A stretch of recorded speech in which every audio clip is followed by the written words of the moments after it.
'88 degrees and humid on this September Saturday in Houston. Exactly what these two programs are used to this time of year. Scott Abel makes his home debut as head coach of the Rice Owls, bringing his spread option system to Rice Stadium for the first time, while Willie Fritz enters year 2 with the Houston Cougars with high expectations and a talented passing attack. It's the 47th and final scheduled meeting between the Rice Owls and the Houston Cougars for the Bayou Bucket Week 2 of college football on ESPN. Alongside the coach, Dave Steckel, I'm Kyle Yeoman. So glad you're with us. And Steck, two teams that have a lot of pride on the line in this one. They will not meet again until 2031. And that's not even scheduled quite yet. Lots on the line today. A lot on the line. It's so much fun. Rivalry games are so much fun, Kyle. That's why I got my black and gold on today, because my Missouri Tigers are playing Kansas after a layoff of a rivalry. But that game's being played, and we got a good one tonight. Yeah, two teams that really trust their quarterbacks. Let's start with Connor Wigman for the Houston Cougars. Willie Fritz let him unleash the passing attack in week 1, and he had quite the debut. He sure did. His teammates, I all call him Wiggy. He can throw the ball. He came out last week. He was the first quarterback with 3 touchdowns, 150-plus yards. But, oh, by the way, 0 interceptions. And as you see here, he really has a fine set of legs. He ran the ball for 39 yards, over 6 yards a carry. He can do it both with his arm and his feet. His counterpart from Rice, Chase Jenkins, can also run the football quite well, running that spread option. And he's going to have a chance to run this option offense like a point guard. He loved that comment. He loves being a point guard. He gets to dish it out to give, the pitch, the keep, and he can throw the football also, Kyle. He threw it 7 times, 7 completions for 9 for over 70 yards last week. So the guy has an arm, he's got a leg, and he's got a beautiful brain that he can read this option attack. Both teams with a win in week 1. Rice taking down Louisiana on the road. They return home for the first time under Coach Scott Abel here in 2025. Willie Fritz and the Houston Cougars had a home win against Stephen F. Austin, a shutout on the board for the Cougars. Rice won the toss. They deferred to the second half. Houston will start with the football in the 47th meeting for the Bayou Bucket here from Rice Stadium. It's a squib kick to the far side, picked up inside the 5-yard line, and a running room early on the return. Good look there from Makai Muse, who's a talented returner. Let's check in with the third member of our crew, Maria Tribalpiece. Well, Kyle, because the Bayou Bucket is not on the schedule at least through 2031, this one means a little bit more for both teams. Houston's Willie Fritz said, look, the winner of this one gets bragging rights for a long time. So he wants to keep that trophy in Houston. Rice's Scott Abel said this is his first one. He's excited, but he wants to look at it as just another game because he doesn't want the moment to get too big for his Owls, but he wouldn't mind if that trophy and bucket came back with him to Rice. Wigman completes it out to the right-hand side. Thank you very much, Maria. As she mentioned, it is a moment for Rice on the big stage against the Big 12 opponent to try and set the table for Scott Abel in his first season, making the move from Davidson to the FBS level after a lot of success with the Wildcats on the East Coast. I'll tell you what now, coaching for a long time, KY, that's a bunch of malarkey. He wants that bucket so bad in his first year. Wigman on 2nd and 7. Has to roll left, nowhere to go that time. Taken down immediately as he tried to take off. Mutombo was there for the stop, and Rice brings up an early 3rd down. Joseph Mutombo, he's definitely the best pass rusher for this Rice football team. They tried to use a mesh concept, coming up underneath with a post in behind it. Excellent coverage by Rice. Has to take it down and scramble a little bit. 3rd and long.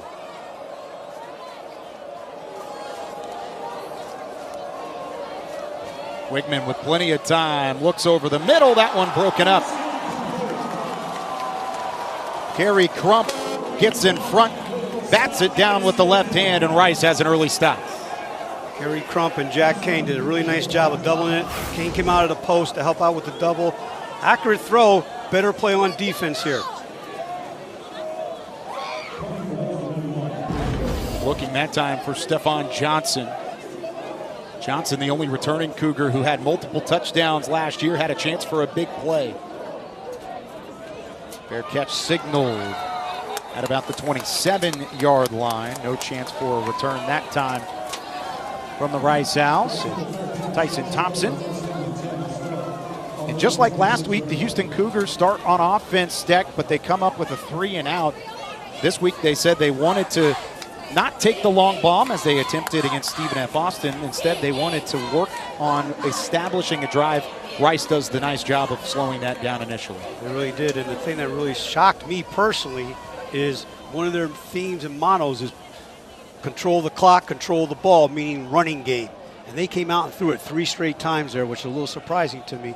Now they punt the ball away to a team that prides themselves on time of possession and running and munching the ball. Now start their initial drive at the 26-yard line. As we mentioned earlier, Chase Jenkins starting at quarterback.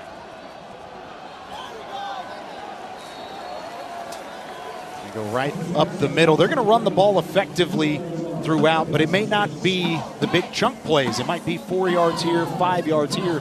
That's exactly what they're going to try and do to tear down a Willie Fritz defense. Willie Fritz defense. Willie Fritz is a heck of a ball coach. I've known him for seems like for 100 years, way back when he was at Missouri, Central Missouri State, and I was at Mizzou. You're talking about a really good football coach, won everywhere he's been. The give to Quentin Jackson. He slips up behind the line of scrimmage. Nowhere to go that time. Nice job up front. Eddie Walls, the third, comes up inside here, makes a beautiful stop up inside on a little slant move, wraps it up. That's one thing that's going to be really key this whole game as you watch. You see the little slant move up inside? Excuse me, Quentin Jackson had nowhere to go with the football. Now, in these scenarios, when it's 3rd and long, they still will run the football. Now, what they don't, they expect rollout or naked out of this situation. There is the run, a late toss out wide to the left. It is Drayden Dickman on the reception. He only picks up about 1 yard. You talk about that spread option, Steck. This is going to be what we see from Rice all day long. Which, that's like a pass to them. The spread option, which is really decisive here. You have 3 options with spread, but there's 3 options. The quarterback here, as you can see, can give the ball to the tailback. Nice little hole. He's going to read the defensive end line of scrimmage. Watches the outside. The quarterback can come down the line of scrimmage, attack the downfield defender, and keep the ball. Or, as you see on the 3rd pitch, he can come down. He attacks downside. The guy comes in and he pitches the ball to the perimeter. Alex Paqueta puts a leg into this one. Picked up by Muse inside his own 30-yard line, and he has nowhere to work. Both defenses with an early 3 and out. Neither team with a first down in the 47th meeting of the Bayou Bucket. Rice and Houston Cougars back on offense after this.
You're watching the American Conference on ESPN.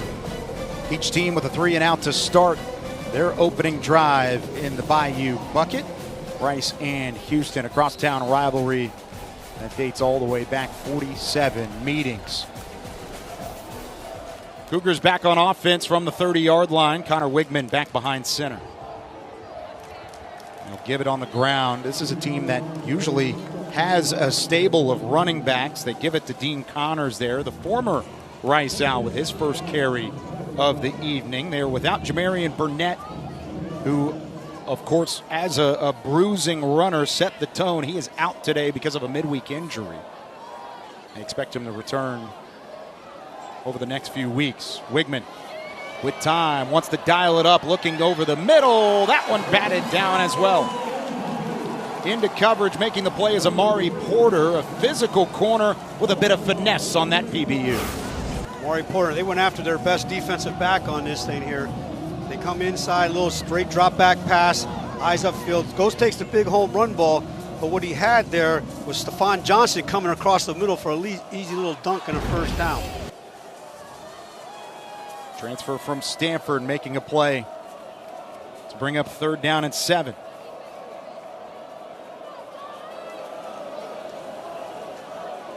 All sorts of time for Wigman. Looks to his left, finds one of the tight ends in Koziel. Possible NFL draft pick. Koziel with his first reception. He is a contested catch menace, but he's short of the markers and the punt team trots on. Tell you what, KY, I went to practice yesterday and watched Tanner catch the ball. He is a great-looking specimen as a tight end. Like you said, he's going to be an NFL prospect. I can see him easily getting drafted. Began the offseason with Wisconsin, did not like the fit, and ended up with Houston. Second straight 3 and out for the second straight week. Fair catch signaled and reeled in by Rice. Poor starting field position after a booming punt. Let's check in on the sideline with Maria.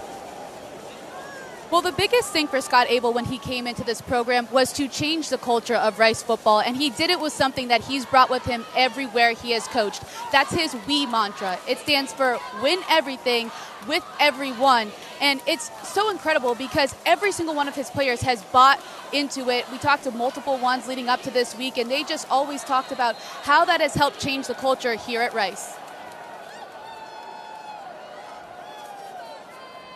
First down, give. Nothing going this time on the ground game. 4 plays, 4 runs for Rice offensively. Scott Abel, that offense at Davidson, averaged 334 yards rushing per game over the last 7 years, including over 315 last season. Rice has not averaged over 300 yards rushing in a season since 2004 under Ken Hatfield and his option attack. So trying to find that mantra of we is something that he's trying to establish in the early portions of the campaign. It's amazing how they went back after a option quarterback type. Of course, talking about Jenkins, who keeps it here. Was not positive in yardage last week. Was actually minus 13 in the rushing category. Takes the keeper here. He does a nice job there. It looks like the old split zone that everybody runs. But what he does, it turns into a quarterback ISO where he just followed, after not giving the give, he just followed the fullback up the middle and got a nice little gain there. Alexander is the tailback to the left on 3rd down and long. They do throw it here, not much after the fact as Artis Cole reels it in. He gets leveled after a gain of about 4, a yard shy of the marker. Really nice hands by Cole. Yard short. It's what's really imperative here as they come back, a little straight drop back and throws a little bubble outside there. Poor leverage on the outside. They didn't turn the ball back. Excellent pursuit by Houston. But what he has to do is he's got to stretch his body out to get that first down. Paqueta on for his second punt. Muse standing at his own 37-yard line. Does wait for the fair catch. A booming kick backs him up to the 34. Both teams struggling to find their rhythm on offense. Can Connor Wigman and the Cougars get it rolling on the road?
One thing I really like, KJ, is talking defense. I'm going back to my old school here.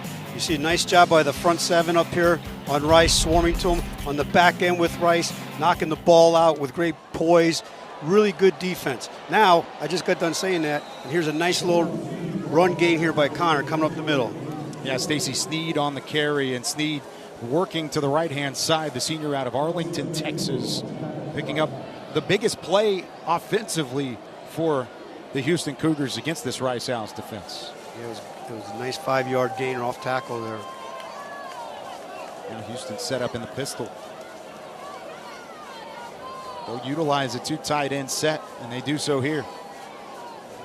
Back to Sneed on the ground. Sneed breaks through, first down yardage, and into Owls territory for the first time. Houston getting the ground game rolling. That's how they found their offensive stride last week against Stephen F. Austin. They did. They're coming back to what they know, getting behind the offensive line. I mean, I think I could have ran through that hole. Their offensive line at Houston, they are huge, mammoth men that can just really move the pile. And without one of their starters up front, Jason Brooks Jr. out today. Mackenzie Agnello gets the start at left guard. That's one thing I really like about an offensive play caller here. He stayed in what's called 21 personnel. He's got the 2 backs, 2 wide receivers out there with 1 tight end. And what they're doing is getting the old-fashioned playing that second tight end like a fullback and running the zone play where they get an extra hat coming from the backfield. Play action on the read. It's Wigman. He's met at the second level. Combined tackle with Ty Morris in on the stop. Morris, one of the leaders on that defensive unit. Somebody that defensive coordinator John Kay says can play anywhere in the country. Yeah, nice quarterback counter. Backside offensive guard and tackle pull. One kicks out, one wants to lead up inside. But you see Odell also came in from underneath him, number 2, to make a really nice tackle. Third down opportunity. Houston 0 for 2. Koziel in motion. They give it to Connors. Connors bouncing to the left, trying to catch the edge, and he is chopped down short of the line to gain. That's a former Rice Owl going up against a current Rice Owl and coming up about 3 yards shy. Amari Porter with the stop. Amari Porter did a really nice job of coming in there. He ankle cutted him, which if Connor would have jumped over him, he had a long lane going there. Those DBs, when they come up like that, they really got to do a good job of wrapping. Porter was not on this Rice Owls team last year, was playing for the Stanford Cardinals, so not former teammates. But a good play on 3rd down. Offense remains on the field. Wigman handles the low snap, has to step up into pressure. He's swarmed and taken down. Rice with a big sack to force a turnover on downs. Really nice job there. They ran forward. They put their speed package in, and they took their inside linebacker, Ty Morris, who we talked to the other day. What a sharp young man. But he's coming off the edge, all right? They keep pushing the pocket. You see him in a spy mode there. The quarterback steps up. He comes in and makes the play for it. Nice job, nice defensive call. Morris with his 5th sack in in 2 years with this Rice Owls ball club. Played in 12 games last year, had 4 sacks to go along with 56 tackles. Made 2 big plays on that defensive drive. The give on the sweep has nothing going for the Owls. Again, Drayden Dickman was the ball carrier. He gets taken down quickly by Webb. Kentrell Webb did a really nice job. Now that's one thing when you play against an option attack like this. You have the big boys inside. They obviously have to stop the run game. But the people on the perimeter, defensive backs, McCutcheon, James, the safeties, Allen, and Webb, have to be very, very sure tacklers.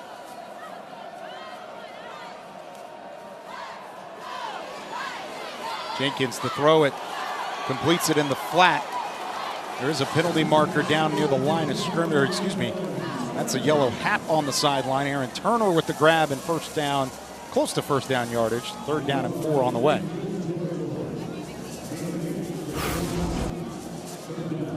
Good play here with him coming out. They look like the option attack. He steps back to throw the football. Now, instead of pitching the ball, he just throws it out there. Nice job. Now, the big key there was Stampley. I just got done talking about having to tackle. He did a nice job of tackling in an open space to put a 3rd and medium situation in. It was impressive by Turner to keep his footing and end up as the receiving target. 3rd down and 5. Look at the 3 Houston Cougars swarming to the football. Nowhere to go for Quentin Jackson. And those 3 guys swarming to the football. I'll tell you what, Walls and Allen and Fufu, they are big, strong, solid men upstairs there. Another inside move to take away the dive play. So Rice, after a big defensive stop following 1 first down from Houston, has their 3rd 3 and out to start the matchup. Dangerous return man back in Makai Muse. Transfer from Georgia, one of the better return men in the Big 12. Lets it go over his head. Takes a hop into the end zone, and the ball will come out for Connor Wigman and the Houston Cougars offense. Just 1 first down in the first 6 drives combined between the two. We've got a defensive stalemate in the first.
The American on ESPN Plus is home to 40-plus college football games, more than 1,000 exclusive live events, and every American Conference championship throughout the season. For more information and to sign up, visit stream.espn.com. You can also check out the All-American podcast with our sideline reporter, Maria Tribal-Piece, as a part of that. You can hear her and myself breaking down the American Conference every week from Studio A.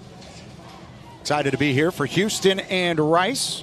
Houston out of the Big 12, second year as a part of the Big 12 Conference. Rice in their third season as a part of the American.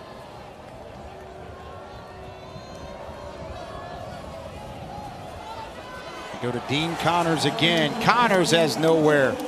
He cannot get away from that second level of the Rice Owls defense. Andrew Alway with the stop. Andrew Alway, they were zone blocking, and the left guard doesn't climb up fast enough here to get up on Alway, and you see there's a huge hole for him to run through and wrap up Connor. left guard has got to climb up and seal that linebacker. Wigman, empty backfield. Looks to his right, a long completion out wide to the second tight end, who really both coaching staffs brought up. Luke McCary, a transfer from Tulsa, who they have high hopes for. A bit overshadowed by Tanner Koziel and his impact early in the season, but expect Luke McCary to get a lot of targets throughout the season. Absolutely, KJ. I practiced the other day. I was watching this guy, and it didn't show up on the first game video that I broke down. But Luke has excellent hands there. Also, you saw Wigman, what a throw from one hatch to the other, out of bounds side over there for only a 3-yard completion. Third down and long again. Underneath, put behind the receiver, but still reeled in by Thomas. Thomas turns upfield. The biggest gain from scrimmage from the Houston Cougar offense, 18 yards and a first. Coaches said, Amari Thomas, this guy here, I had the UAB game last year and fell in love with him. They call him Mr. Move the Sticks. They look for him big time on third down. As you see, it was a nice little check down by Wigman, coming across on a drag route, and his speed took him to a first down. Had 3 receptions for 44 yards and a touchdown last week against Stephen F. Austin.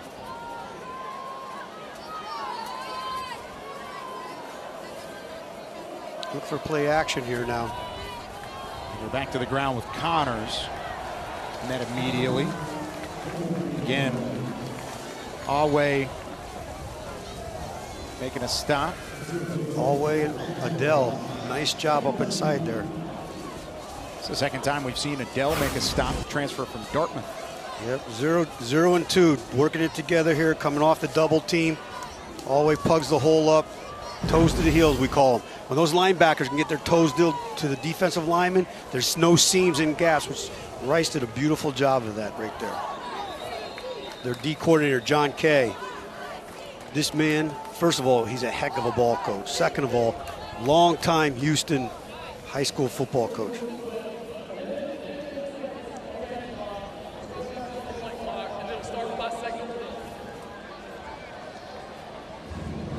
So that's from Kevin Randall, the head official. Apparently a clock malfunction on that last play. Never got started, so they take a couple seconds off the clock and reset the play clock for Connor Wigman and company. Going 5 wide and another empty backfield. There's Koziel, who can't hang on. That's a rarity from the talented tight end. A hit over the top from Jack Kane breaks that one up, but Koziel had 26 contested catches, led all of FBS tight ends last year. Nice job. All he did was a little slant route coming up inside on a 3-step drop. And Kane did a really nice job of getting that left arm inside and stripped the ball. And what's key about that is he took his right arm and wrapped just in case he did catch it to make the tackle. That was well coached, well executed. You talked about John Kay. He said Jack Kane is just a ball player, the transfer from Oregon State. Third down again. A wobbling pass into coverage, broken up by Porter, who has been all over the secondary for the Rice Owls. Oh man, he gets up shaking his head. Not on my watch. Not on my watch. Very good job of his transition here.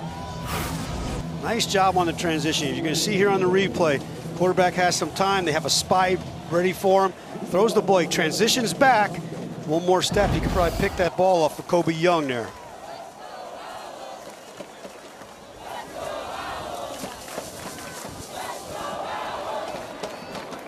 Liam Doherty to boot this one away. It is returnable this time around. And tripping up initially before he could really get going is Thompson. Thompson lost his footing, fell to the turf. Normal starting field position for the Rice Owls. And when you look at the way that this option offense is built, it's built to have more success over time. So as Houston struggles on offense, you'd have to think Rice is building their confidence even if they aren't moving the ball. I believe so. And on the other thing, I believe running an option attack, which I did back a million years ago, a lot of it has to do with returns in the third and fourth quarter, the pounding, and you have to stay disciplined on defense on who has the give, the dive, and the quarterback and pitch. To the ground on first down. That defensive front has been stout from Houston as well. Carlos Allen Jr., the transfer from Kennesaw State, setting that line of scrimmage. They've won the battle up front, forcing 3 straight punts from this Rice Owls team that has not had a first down so far. Yeah, Carlos Allen, you talked about breaking him down on video. He's a big body guy who's tough, but the thing that he has, his huge redeeming qualities, he has long arms. What that does is create separation, which you just saw right there. Should be the final play of the first quarter. Fake to Alexander. Jenkins trying to break back inside. He's met by Kentrell Webb, the transfer from Tulane. And that will bring an end to the first here at Rice Stadium. Webb with a big taken down. And he gets taken down by his teammate, too. Both of them, man. I'll tell you what, Austin Armstrong really has a good job. The defensive coordinator, he has those boys in their gas with their responsibilities, and they are flying to the football on defense. It's a joy to watch these two teams play defense.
The College Football Playoff begins December 19th and concludes with the National Championship January 19th on ESPN.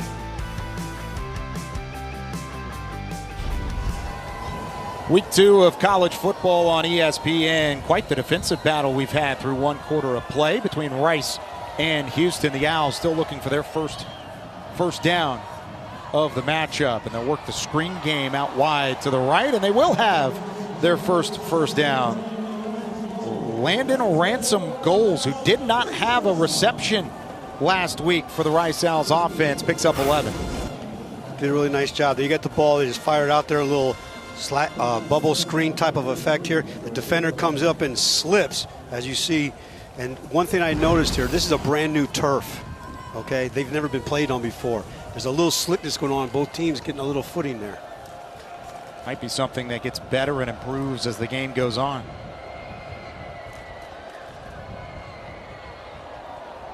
Owls pushing the pile. Quentin Jackson, who was held to -6 yards on the ground last week with positive yardage and a gain of 8. Let's check in with Maria Trivalpiece. Well, Kyle, I'm sure that both teams hope that this turf gets a little better, but since it's been raining off and on, it's actually gotten a little bit slipperier as play has continued. Thank you, Maria. And as she did allude, there are some storm clouds off in the distance. No threat of real rain at the moment, but keep that in mind. If the footing is already slick out there because of the new turf, rain may not help that a whole lot as you take a look at downtown Houston on the horizon and the clouds that hang above it. That's a good point by Maria. I didn't know it was raining because we're in this nice, beautiful, comfortable booth. So I feel bad for Maria out there in the raindrops. But with the slickness of the grass and with the rain, that's like a double whammy, which is going to help the run game and the offensive players. Back-to-back first downs as now Alexander plunges ahead, a gain of 5. This is the type of ground attack Rice has been waiting on through the first quarter, now into the second. Absolutely. They only had 20 yards in the first half. And part of that had to do with Houston's great defense. And what they're doing here is they're pounding, and I really like with Jackson and Alexander, is like a 1-2 punch with quickness and speed versus power and strength.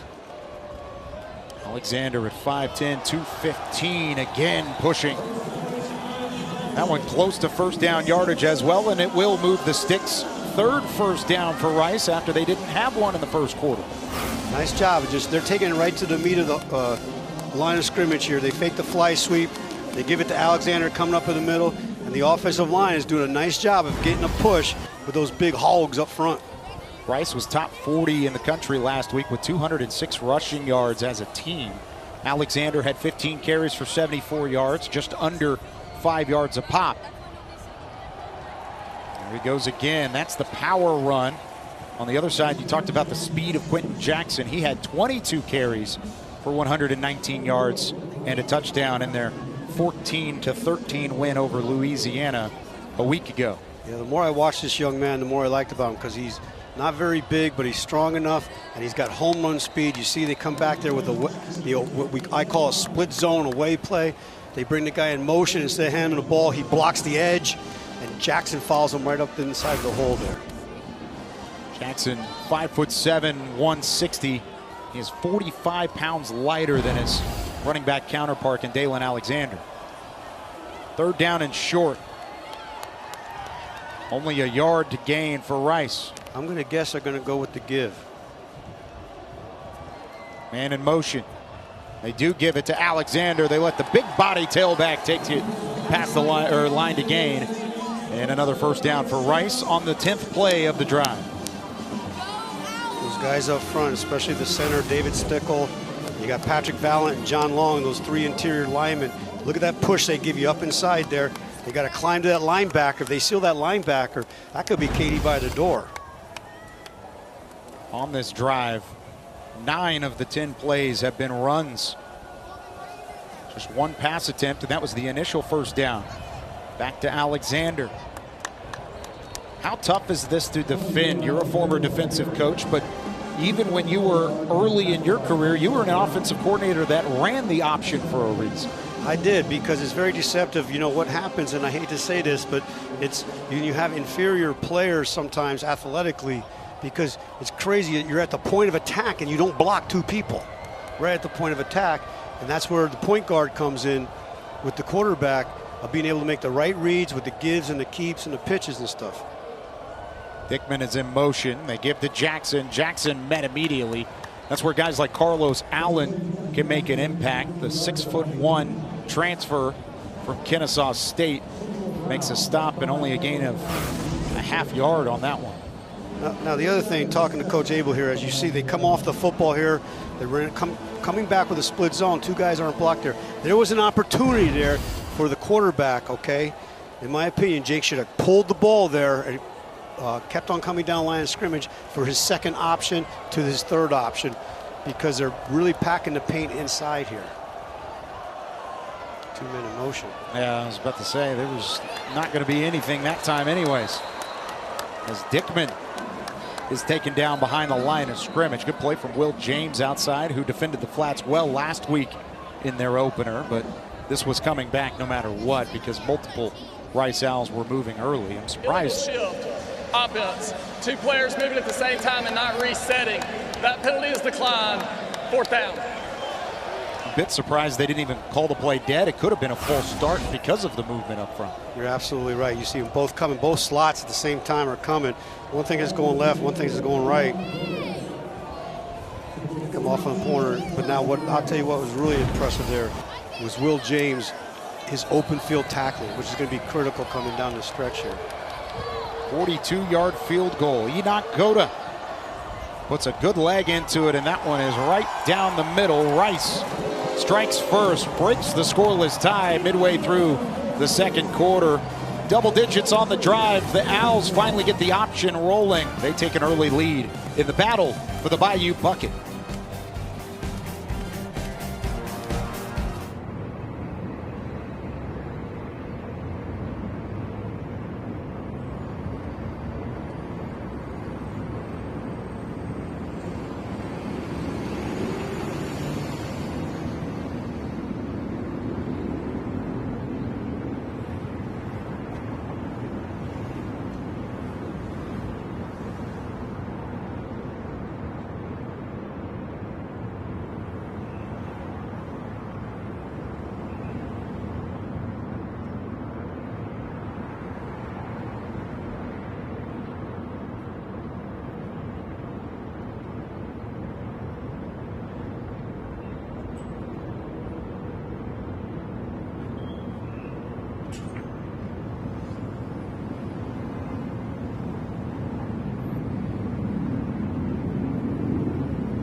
Get all of ESPN college football all in one place with the all-new ESPN app. Unlock with the ESPN Unlimited plan or log in with your TV provider.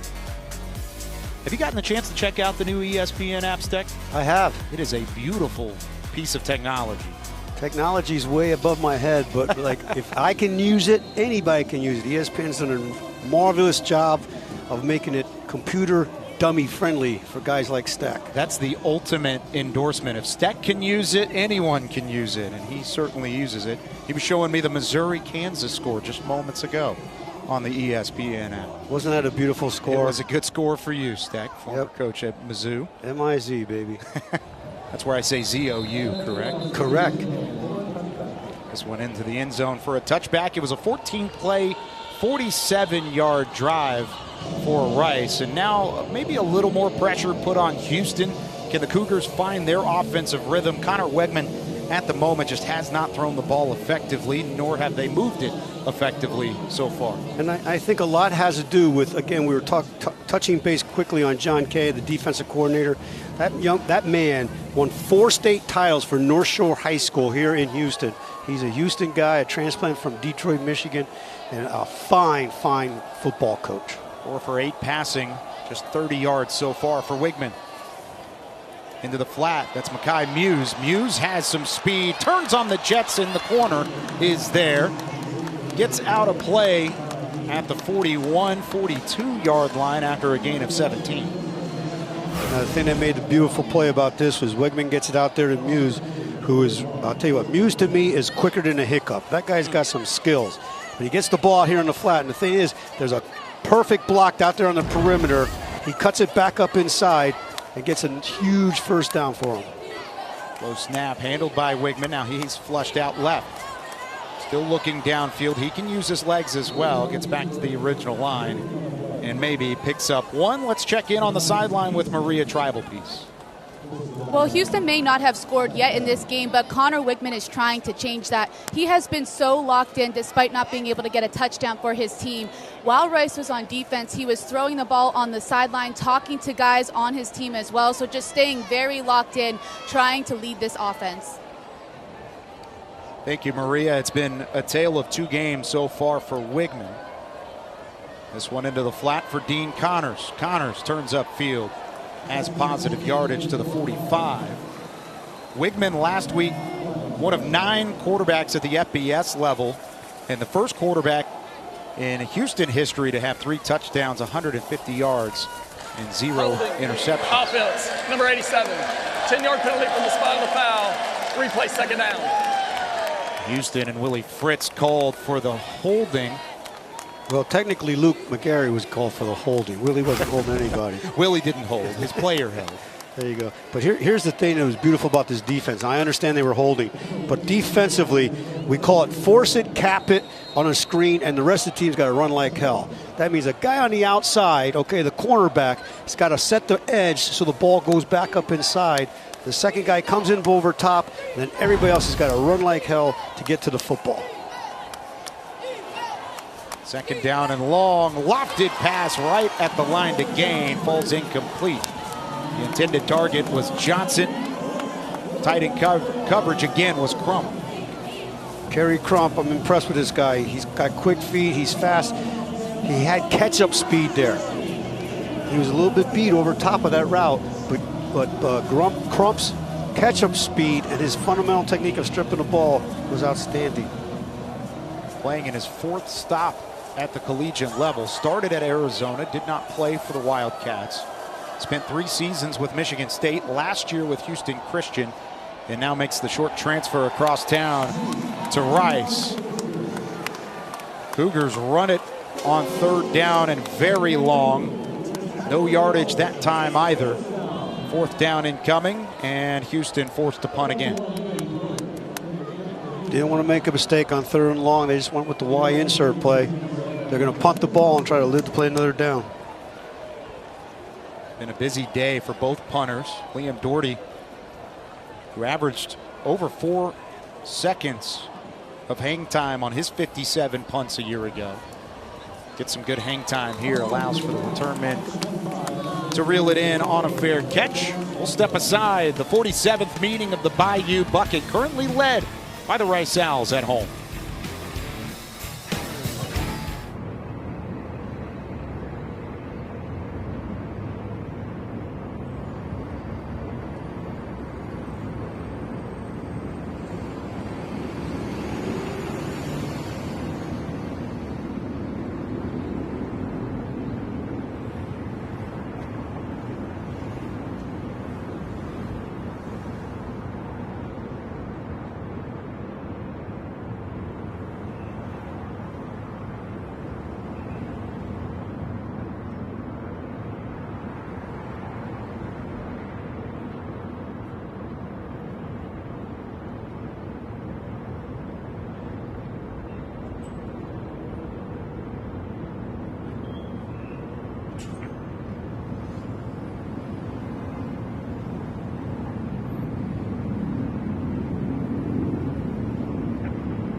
That's what these two programs are playing for on this Saturday afternoon in Houston. The Bayou Bucket. How about that? 2.5 gallons.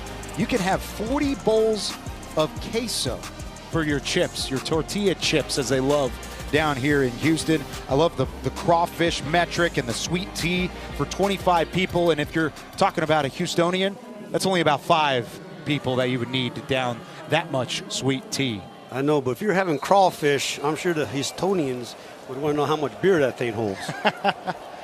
Depends on what party you're going to, Steck.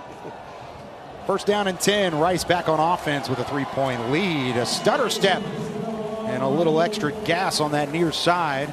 Good take from Aaron Turner for first down yardage. All of a sudden, Rice finding that confidence on offense, and it's running smoothly out of the spread option. Nice job getting the ball, getting it out of his hands quickly, getting it over there to Aaron Turner. Turner's got a second-hand speed now. He can go. As you see, is a really great play by McCutcheon closing the gap.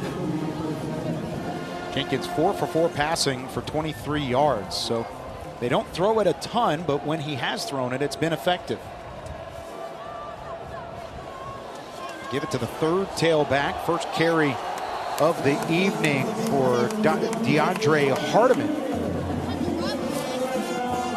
Turns upfield again for Rice, and the chains moving again after a gain of 9. What you're going to see here is a pull by the tackle and the guard.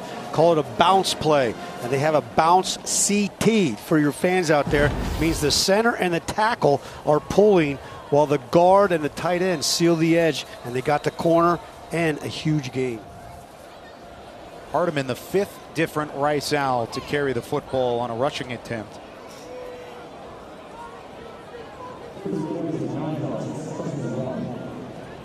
Jackson, the leading rusher at the moment, 8 carries for 25 yards. As here's the call from Kevin Randall. A couple whistles blow on the field. No call from the officials. Second down and short.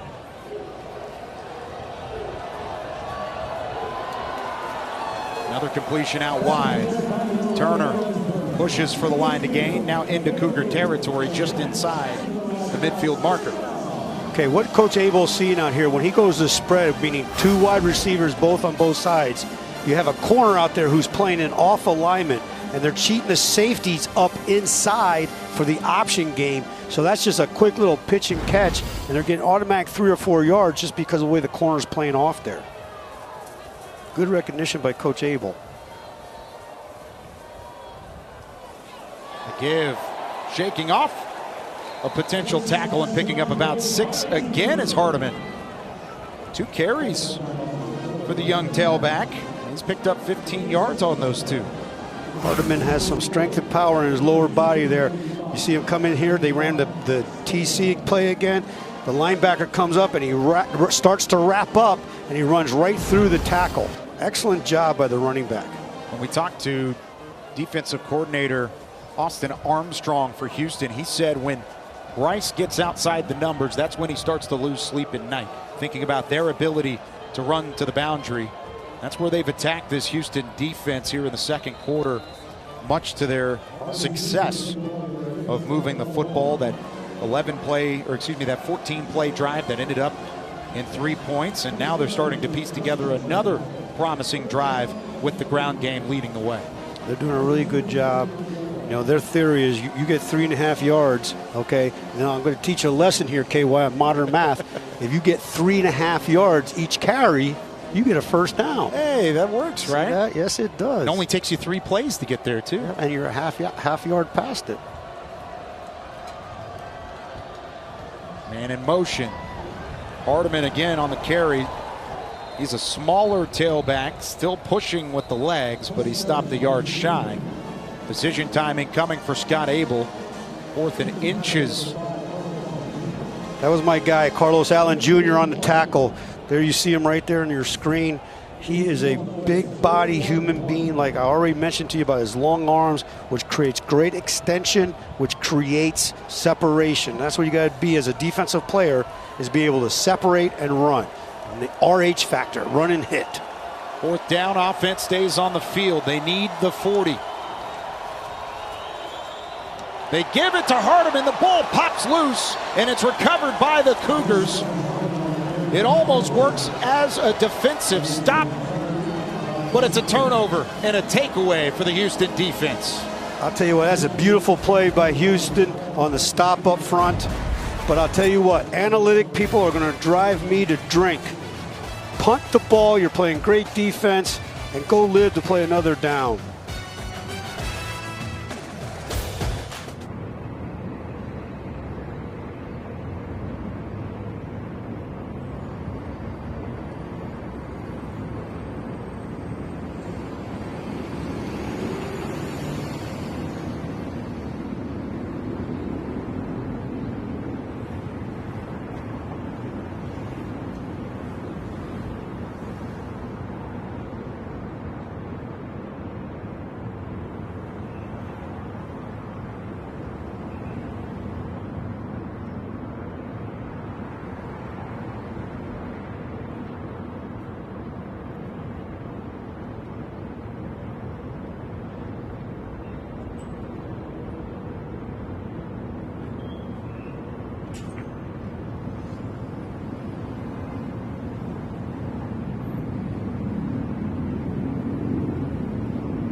First takeaway of the game for either defense. The Houston Cougars make a stop on 4th down and short. Hardeman loses the ball. They go for it on 4th and inches in enemy territory. That's the second time we've seen it in this matchup. One attempt from both sides and neither has converted. Why does that drive you crazy, Coach Steck, as you talked about it going into the break? So many people talk about these analytics. I understand it's 1 yard to go, but they're playing good defense. You punt the ball, you take them back in their territory, make them drive the entire length of the field. Now they only have 60 yards to go to put pay dirt. And they're playing really good defense, play the field position game, and now when you hold them on a 3 and out, KY, they punt the ball back, you're back to where you started with a first down. DJ Butler on the carry, his first of the night. He had 5 carries for 29 yards, nearly 6 yards per carry last week. Andrew Awe, who has been active today, up over 100 tackles in his career with the Rice Owls. 3:10 left. Wigman throws to the left, finds his talented tight end, and Koziel immediately met by Jack Kane. And again, it's 3rd down. 3rd downs have not been fruitful for Houston. 1 for 6 so far. What's been the key for Rice defensively? I think a lot of their thing is Rice is putting pressure on the quarterback, and the secondary is doing an outstanding job of coverage. Quickly back to the line. Wigman looking downfield, now has to bootleg right. Stutter steps, turns on the Jets, trying to get around a defender. He's met multiple times. Rice swarming to the football. There were 6 powder blue jerseys containing Connor Wigman. and he has nowhere to run. He does not. What they're doing is they're playing man-to-man coverage on the back end. They're rushing 4, and they're keeping a spy on the quarterback. So as the pressure comes in and he breaks the pocket, here comes the spy. Ty Morris misses a tackle there, but watch everybody run to the football. That's like ducks under June bug. They're all over that thing, man. Is that what you said during your time coaching at Missouri? Absolutely. That's pursuit, man. All your different stops. You have got to go and attack and fly to the football, and that shows you a well-coached, well-disciplined football team, and you're supposed to run to the football, and they did a nice job right there for Coach K's defense. Willie Fritz and Connor Wigman stifled at the moment. Rice pitching a shutout at home. 2-minute timeout in Houston.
Willie Fritz with quite the resume upon arriving in Houston. Went 4-8 in his first campaign with the Cougars, their second season as a program in the Big 12. But during every other stop along the way, he's had much success in year number 2. Already 1-0 here in 2025. Looking to improve to 2-0 with a win today on the road against the Rice Owls. Following the 2-minute timeout, Cougars forced to punt again. This one goes over the head of everybody and into the end zone for a touchback. You know Coach Fritz quite well. You go way back to your coaching days together. But when it comes to Willie Fritz, he knows the American Conference, had a lot of success at Tulane, of course, winning a Cotton Bowl with the Green Wave. Takes the opportunity in the Big 12 and then hits the transfer portal very tough this past offseason. Everywhere Willie's gone, he's won. We've already mentioned that. But the reason why he wins is he has a plan for success. And he comes in there, he gets coaches and brings coaches with him that believes in his plan. Okay, that's number one. And then number two, those coaches go out and explain the plan to the players. And these players have all grabbed in and grasped what he's trying to coach. And I think it's a beautiful thing when it all comes to a head. 30 transfers, 28 of which have played at the Division I level. From those 28 transfers, the newest Cougars have over 350 starts combined. That's sixth most in most of those categories among Power 4 programs. 23,000 Division I snaps. So they hit the portal hard after a 4-win season a year ago. But they are met with a challenge, and that challenge is named the Rice Owls this afternoon. Defensive front has done their job for the most part. There's Eddie Walls, the transfer from FIU, pulling down the tailback for a tackle for loss. Eddie did a nice job with an inside stump move, come inside, wrapped up for a tackle for loss. Beautiful move up inside here. We see him come down inside, comes underneath the arc block, wraps up, makes a beautiful tackle. Now the one thing to talk about too here, there's a minute and 28, it's 3rd and long, all right? This football team really isn't built for a 2-minute drive type of success. They're one of those people that want to drive and munch the clock and score and make positive yards. You know, their theory is positive yards, you don't go broke if you make a profit, right? In the business world. That's what they want to do. So it's going to be really curious to see how he comes back on 3rd down here. I personally would expect some type of option play to make him use another timeout.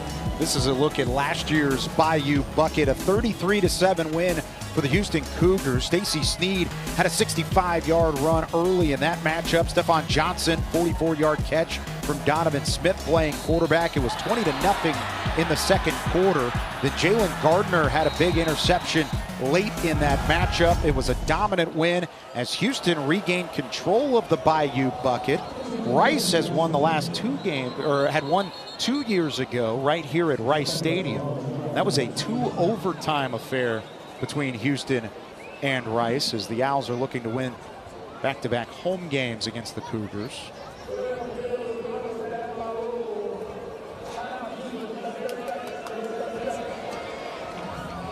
Runner was declared down as Jackson hit the turf. The ball popped out late. Not a fumble, but it is 4th down for the Owls. It is. And what was really smart about this to a point is they ran the football. They go on the give pattern here. They run it, simple play downfield. They don't get the 1st down. He's coming down. His arm is down, so he's down by contact. And now what happens here is you got a minute and 20 left on the clock. Willie's got to take another timeout. So when they get the ball back, for argument, there's going to be about a minute and 10 to a minute and 11 left on the clock with only 1 timeout, and they haven't been moving the ball. Secondary's been doing really well. They've been putting pressure on the quarterback. So this is a very sound decision, in my opinion, for Rice. Let's see if the decision pays off. Limited options now with just that 1 timeout left. Be sure to stick around at halftime. Maria Tribal Peace, who's down on the sideline, lays down the conference's top plays of the week. And Steck and I will get you caught back up on what you need to know going into the second half of this one. What you need to know is these defenses have been tremendous. Kai Muse with the fair catch right on top of that American logo at the 25-yard line. 1:15 remaining, 1 timeout, a 45-yard punt, good leg from Rice and Alex Paqueta to pin Connor Wigman and this Houston offense back and make this a little bit further to go. Okay, I was wrong, KJ. Not a minute and 11. It's a minute and 15. So that 4 seconds could play big time here. Nice thing about college football, the clock does stop on a 1st down. But Houston hasn't had many 1st downs. Not quite. Not a whole lot in this one. Just 3 to their total in the first half. They'll start it in the flat. Completion to Connors. He's pushed out quickly by Jack Kane. Nice transition. We keep mentioning Jack Kane's name a whole lot so far today. He's all over the football field. This guy's a young man. We talked about his transfer from Oregon State. Coach really mentioned to him in the meetings about him. Offense, number 75. The penalties have the distance to go from the previous spot. We'll replay 1st down. The defender may stay in the game because his helmet came off as a result of the foul. Dalton Merriman, the senior transfer from Texas Tech, who was a big part of the run game last week for Houston offensively, called for the face mask. Look at the right side of your screen. Yeah, he drives down. He's got to sit down a little bit more, but he keeps trying to finish the play. Gets up underneath that mask and pops it off. Tell you what, one man, Dalton Merriman, though, he is a large human being. 6'9", 305. Up front for Houston. Back to the ground with Connors. Gets out to the 20-yard line. Clock stops at 1:03. Looks like Rice may burn a timeout here. Good call on the timeout because he's got 3 to burn. And a lot of people say, well, why are you taking the timeouts? It's a minute and 30. Well, it's third down. And guess what? You don't take the timeouts with you in halftime. You don't get them back. So you might as well use them. You never know what can happen. Long yardage situation here. If they don't get many yards, or if it's not an incomplete pass, use the next timeout. Yeah, that's a good point. Houston uses their last timeout to get the ball back themselves. Rice probably not thinking to get their ball or get the ball back in their hands. Second down at 15 following that penalty, and then a quick run. There's Houston's 2024 campaign. It was a tough schedule. They're second in the Big 12, and first year for Willie Fritz as the head coach, about 5 miles from where we sit here at Rice Stadium. Just 1-5 on the road, and they're down in this one to American Conference foe Rice. Wigman on 2nd and 15, complete to Koziel, who has some room to work past the 40-yard line. It's a first down. Clock stops as the chains reset, and Houston has some positive yardage, 21 on the play to the big tight end. The clock stops. They keep moving the ball down here. It was the first time they played pure zone coverage.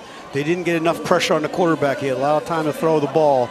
And you see the wide open for Kuzi coming down across the middle there. They're adding more time to the clock, too, as it continued to run following the first down. Why not go back to Koziel? So he's pushed out of bounds. Clock stops there. 52 seconds remaining. Wigman starting to pick up the passing game here. 9 of 14 passing for 78 yards here in this first half. It's a first half Houston would love to forget offensively, but moving it in the final seconds.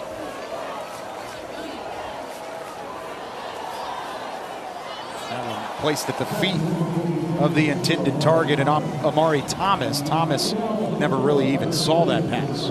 Yeah, that was one Wiggy, my man Wiggy there in the pocket. He stepped up. He still had a little bit more time. He rushed the football because he's usually a very accurate thrower, and got a little bit behind Thomas on that throw there. Big third down here. The Cougs 1 for 7 on third down. Rice has clamped down in these late play scenarios. Connors on the give. Dean Connors takes off. The answer is the former Owl, Dean Connors, for 6 in the closing seconds of the second quarter.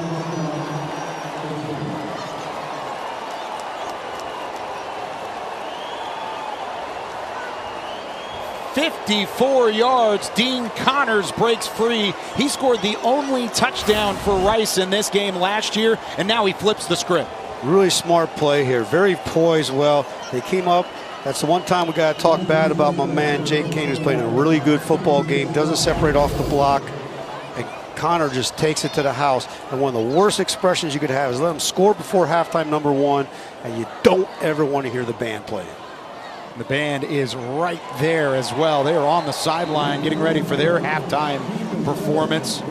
What a performance from Dean Connors. Has been bottled up almost all day against his former program. You can see he is locked in after a 54-yard tote for the touchdown. Third down, they're playing pure coverage here, expecting them to throw the football because of a 2-minute drill, which I get. They run the split zone play coming back across. Beautiful blocking up front by the offensive line. This time they climb to the linebacker, gets the block up on Kane, the drop down safety into the box, and it's boom, Katie by the door.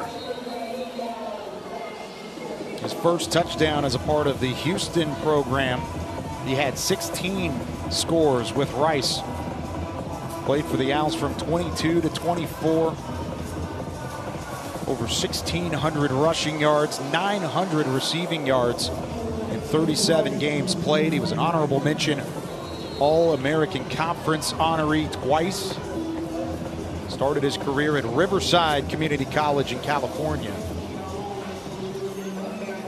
And he has scored a lot in this building before. He does it again for the opposite side. You know, Rice Owls fans have to be sick watching him break free for an opposing uniform, especially a crosstown rival like that one. They were really high on him in the transfer portal, one of those 28 transfers that was secured by Willie Fritz, and you can see why on a run like that. You can see why on a run like that. You can see those beautiful stats he had for Rice, and you feel like he's probably old Benedict Arnold, you know, being a conspiracy theory going on the other side of the football. He's an old school back too. That stocky back with that burst of speed. He can catch out of the backfield though, and that's the modern wrinkle to his game. It was. I was talking to Coach before the game, and he told me he's a 4.3 runner, and I asked him 3 times, 4.3? That's awful fast. Rice back on offense. Ball hits the turf, picked up by Jenkins. And he has to fight back to the original line of scrimmage, maybe gets one. Yeah, they might just let the clock run out here, possibly, you know, with 18, 19 seconds left in the game, or the half, not the game, I apologize. And just let's go into halftime, let's regroup, because they're going to get the ball to start the second half. Yeah, Rice won the coin toss. They deferred to the start of the third quarter, so it will be Owls football out of the break. They held a 3-0 lead for the majority of the second quarter, but Houston and Willie Fritz strike right at the end. A 2-minute drill gone right for the Cougars. They had just 3 first downs in the entire first half, and then a 54-yard breakaway score for the former Rice Owl. Dean Connors has the Cougars up in the battle for the Bayou Bucket. Halftime at Rice Stadium, 7-3. Our score between two 1-0 teams here in week 2 of the college football season.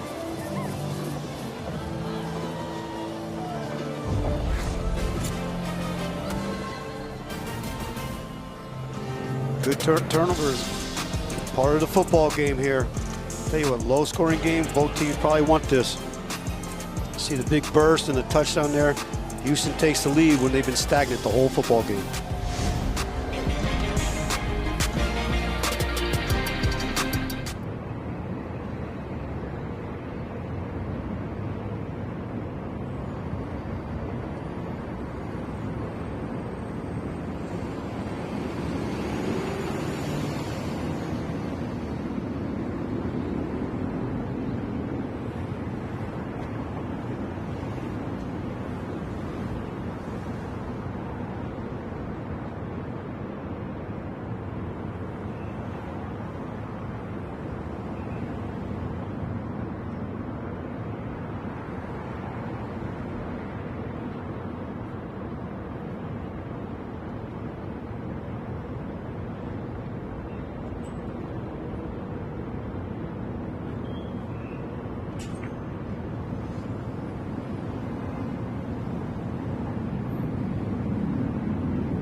Welcome into Studio A. I'm Maria Tribal-Peace. Football is back, and all 14 American Conference teams were in action this past week, so naturally, we have some top plays featuring the pigskin. It was a big night for North Texas, both offensively and defensively. Wyatt Young makes a reception from Drew Mestemaker, dodges multiple defenders, then dives into the end zone. The Army Black Knights were looking to get into a groove offensively. Brady Anderson says, "I'm going to help you out with that." Here he is, diving backwards to make the catch. It wouldn't be a week of top plays without mentioning Memphis women's soccer. Here they are taking on Mizzou. Ai Kitagawa, we've heard her name plenty on top plays. She finds the back of the net. You always hope that your teammate has your back, and the Tulsa Golden Hurricane put that into action. Kevin Thollinger sprinting in, helping his buddy out to make a save. You have to pay close attention here in play number 1. It looks like that South Florida is going to punt the ball, but Lachlan Hewlett, he throws the pass, finds Keyshawn Singleton, who runs it in for a touchdown. We have a bonus play for you here this week, and this is why we needed to add it, because punters are people too. Angus Davies for Tulsa, an 80-yard punt. Oh my goodness. If you see a top play this week, make sure you use the hashtag American Top Plays. Keep it right here. We have more action for you on ESPN+.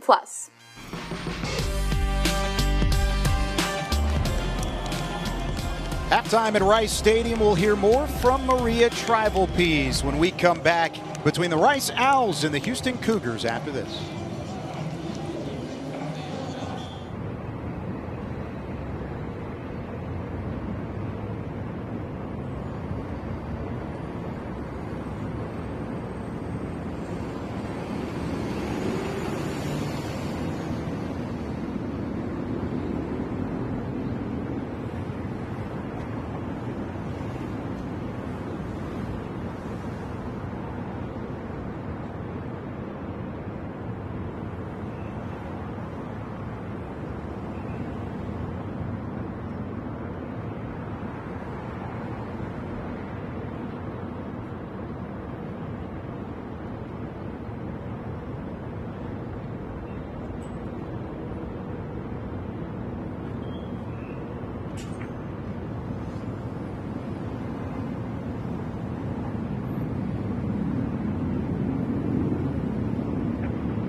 It's halftime here at Rice Stadium.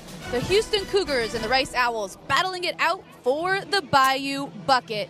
There's a lot of pride that goes into this game, and it's because these schools are so close together. If you take a look at the Google Earth view, 3.6 miles away from each other. So it's as in-state rivalry as in-state can get. We talked to both head coaches before this matchup about what the Bayou Bucket means, and they said that it is pride for the state of Texas. And there's a long history. These two teams have met 47 times.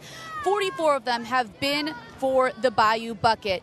Right now, Houston holds on to that trophy. There it is sitting in their weight room. But in 2023, it was the Rice Owls who walked away victorious. A lot on the line here tonight at Rice Stadium. Can the Owls bring it back? The Houston Cougars will try to stop them. Now, the reason that this game means so much is because of both of these schools having so much pride for the state in which their schools reside. And in addition to that, they're also honoring members of the state of Texas, in particular the ones that lost their lives in the floods that affected the Texas Hill Country in July. If you take a look at both Houston and Rice having their helmets, in addition to all of the other schools in the state of Texas, they're donning Texas Strong emblems on the back. You see there's green ribbons surrounding the state of Texas logo. Every single team that plays in Texas will wear it throughout the remainder of the season. They're doing that here today. Keep it right here. We have more football coming at you here on ESPN+.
7-3, Houston on top of Rice at the halftime break. The Owls led for most of the second quarter, and then a late touchdown puts Houston on top. As we take a look around the American scoreboard here in week 2 of college football, big-time wins from teams like Temple and North Texas. The biggest win of the weekend, though, belongs to the South Florida Bulls. USF with a ranked win last week against Boise State. Now they upset Florida in the Swamp, a team that was ranked inside the top 15. Then East Carolina takes a big win over Campbell. We've got the second half coming your way in a matter of moments from Houston.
Sun setting in Space City as the Houston Cougars lead the Rice Owls 7-3 at the start of the third quarter from Rice Stadium. Week 2 of college football on ESPN. Alongside the coach, Dave Steckel, I'm Kyle Yeomans. The Rice spread option not working to perfection in that first half. Just 69 yards on the ground as they got things rolling late in that second quarter, but wasn't able to close out with an offensive touchdown.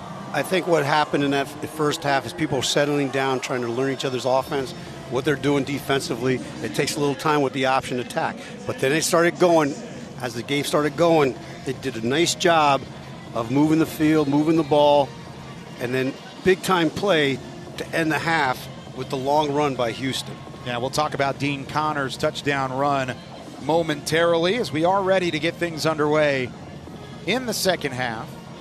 Rice won the toss. They deferred to the start of the third quarter. They have a couple men back to return from the goal line, and it goes into the end zone for a touchback. We talked about the spread option offense, just 69 yards rushing for Rice in the first half.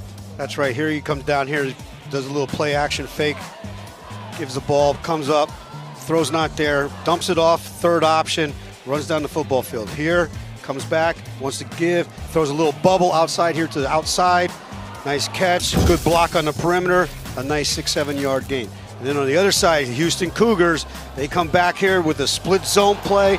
Offensive line does a great job of blocking, climbing up to the safety. And there's our man Connors picking him up and putting him down. Connors, who had scored so many times for the Rice Owls, scores for the first time as a Houston Cougar in the closing seconds of the second quarter. There's the best keeper so far for Chase Jenkins. Jenkins in that first half, just 4 carries for 11 yards. He picks up 9 there as we look at the first half stats between Rice and Houston.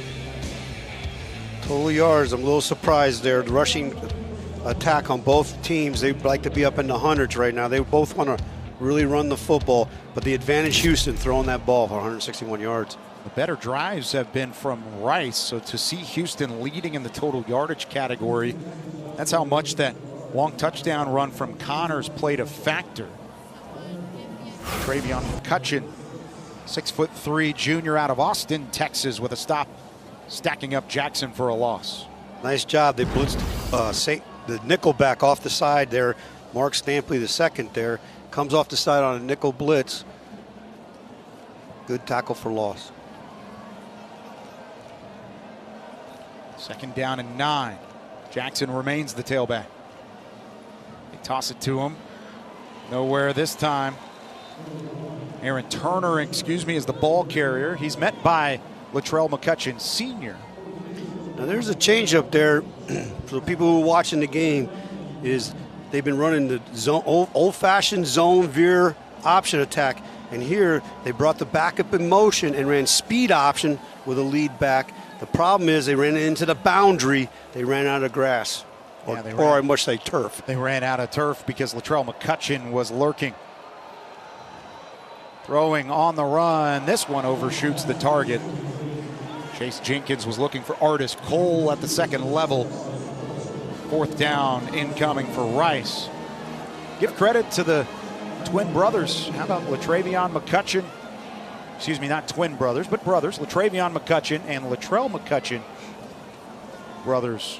One in the secondary, one on the defensive line, both making a stop, and then the coverage that time on Artis Cole forces a pass high. Yeah, that's a tough situation, rolling out to your left and you're a right-handed quarterback. Spiraling punt. Grabbed by Muse at his own 25-yard line. As we check in for the first time in the second half with Maria Trivalpiece. Well, during the halftime, I was able to catch up with Rice's radio personality, Jason Metco, who had a chance to talk to Scott Abel. Scott Abel said he knew that this game was going to be a war of attrition. Now it's the Owls' job to go out there and win it. For the second half, he said their goal is to maintain drives. That's how they're going to win this football game. Thank you, Maria. Had a great time catching up with Coach Abel yesterday. He has a bright future ahead of him with this program. You can see why they have invested in his first season at the helm as Dean Connors takes the opening carry of the third quarter for the Houston offense. It's always fun to watch and see. Here comes tempo now. We talked about with Coach Slade the other day about his tempo. He's going to run tempo. But what's curious to me is how teams adjust at halftime. And you saw the Rice Owls came out and speed option, which they haven't ran in the first play. And now here they came out and started off with an unbalanced line, meaning all they had on the backside was guard and tackle. They ran a counter that way. And then they come back here with just a simple zone play to the split inside. And that's another one for Connors that should result in first down yardage. He gets past the Rice defense for 13. Dean Connors Simple little zone play here to Connors. He bounces it on the outside, uses his speed. Good blocks out on the perimeter. You see a nice, really nice block there by Cozy Lou.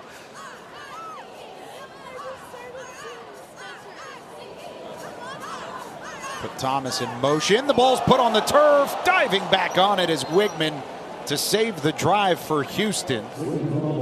Near disaster for the Texas A&M transfer, but he hops back on top. There was some type of miscommunication here from the standpoint of they're coming back with a sweep. Here's the split zone play. It looked like he was going to pull the ball. Connors thought he was going to pull the ball. Wigman thought he was going to give the ball. And what happens, it's on the turf. It hits his hip. Does a nice job of getting onto the play. After a loss of 3, this pass batted down in the secondary. That's Michael Daly, a junior transfer from BYU, getting a hand on that football and breaking up a pass to Connors. Big third down. We used to call third down money down. This is where you get paid, okay? You got to get paid as a player on both sides of the football on third downs, KY. Houston 2 for 8 on the money down tonight. Wigman with pressure off the right side, completes it into the flat to Snead. Snead with running room. Snead has the line to gain, and he's pushed out of bounds. The speedster from Mansfield Timberview up in the Dallas-Fort Worth Metroplex moves the sticks. Now watch this play here. They got 2 guys coming off the edge, unblocked. And what Wigman sees is a nice little dump pass to the tailback. But what the defense knows is one of those guys had what was called peel technique. So as that back is coming out, since he didn't block, you got to peel off and take him. And someone missed an assignment there. Rare miscue from the Rice defense on third down. No miscue here. Tracked down by Marcus Williams. Mari Thomas slung to the ground. Loss of 2 on first down. Now that was Houston's form of a triple option where they ran the zone. He didn't give it. Quarterback started running with the ball, but instead of pitching it, he threw a little bubble out to the outside. Obi Young, the receiver, to the near side. Thomas and Johnson to the top of the formation. Out of the pistol for Wigman. They give it to Stacy Snead. Snead into Owls territory. Gets past the original line of scrimmage. Gain of 5 on second down. Peyton Stevenson with the stop. Did a nice job of bringing the tight end back into the backfield there. Comes in, makes a block. It's almost like the old-fashioned isolation block with the fullback. But they're in 12 personnel, which means 1 back and 2 tight ends to create that 2-back look. The money down again for Houston. Wigman with time finds Tanner Koziel over the middle. He takes the first down yardage up the right hash mark and points that direction. Houston driving. Here's the thing that made that play go right there. They're getting on the ball really fast. He steps up in the pocket. Nice time on that last play. Then they come right back for the run game on getting on the ball, moving the tempo, like the coaches talked about earlier in the game. Houston started the offseason with 5 trustworthy tailbacks. Rashawn Sanford goes down with a season-ending knee injury in training camp. Jamarian Burnett unavailable today for the Cougars. So they've had to rely on the hot hand of Stacy Snead and Dean Connors to lead the way on the offensive side. Wigman rolling right, directing traffic. He wants a block. He won't get it, but he takes off close to first down yardage. Maybe a yard shy to bring up 3rd and short. Shows you his second gear he has there as he rolls. He comes out of the pocket a little earlier, in my opinion. A little bit too early. Sets up. There's no need to come out of the pocket. He rolls out of there. Doesn't see an opening. Tucks the ball away. And you see his acceleration, which we talked about in the open earlier. And maybe he saw El Royal Morris III, senior, break contain out of the interior of that Rice defensive line and thought he'd better be safe than sorry as they go to Connors, who plunges ahead for 2. Picks up 3 actually and moves the sticks. The thing I like about Dean Connors is he's got power to run inside. And he's got speed to get on the corners. You see him down here a little bit. So you always hate to see that. You hate to see that. Yeah, he is trying to muster up the strength to get back up, and Connor's as tough as they come at the running back position. And we just talked about how both Burnett and Sanford are unavailable for Houston. So this would take really their 5 tailbacks that they felt good about going into training camp and dwindle it down to 2. It would really just be Stacy Snead and DJ Butler. Yeah, if he can't make it back, and it's disappointing. I saw him punch the turf there. Another look at it here. You see that 12 personnel with the lead fullback. He comes up inside the hole. He's accelerating there. And you see the leg churning. And it looks like the knee got twisted underneath that pile. You hate to see that from Connors, who has the lone score of the game. We'll step aside. 7-3 Houston.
Dean Connors goes down. He's helped off the field, was able to put pressure on his lower body, but a lower body injury takes him to the injury tent, and it sets up 1st down and 10. Connor Wigman completes it in the flat to Luke McCary, one of 2 talented tight ends on this Houston roster, and a good gain of 8 on 1st down. KY, here's what I love about some offensive and defensive coordinators. But Coach Nagel here was running the unbalanced set, where I told you before, unbalanced means they only had guard and tackle to one side. They're running counter back away. This time they came out with the exact same look with the motion, but hit him in a little flat route for a nice gain. Back to the ground with DJ Butler without Dean Connors in the fold. You'll see a lot of Butler and Stacy Snead. Butler played at Davidson High School, W.P. Davidson High School to be exact, out of Mobile, Alabama. 3rd down and 1, the 14th play of the drive. Looks like Wigman will go under center. Quarterback sneak, and he got plenty for the 1st down, setting up 1st and goal. That's a tough task for any defense to try and slow down the big body of Connor Wigman. Absolutely, but as you see him travel on the ball here, everybody packed the paint inside the guard in the center, and it was an easy little slip out over top the left tackle to get an easy 1st down over Ebisello. Stacy Sneed to the right of Wigman. Wigman takes off and runs. Wigman will work his way into the end zone. The Texas A&M transfer scrambles in from 9 yards out.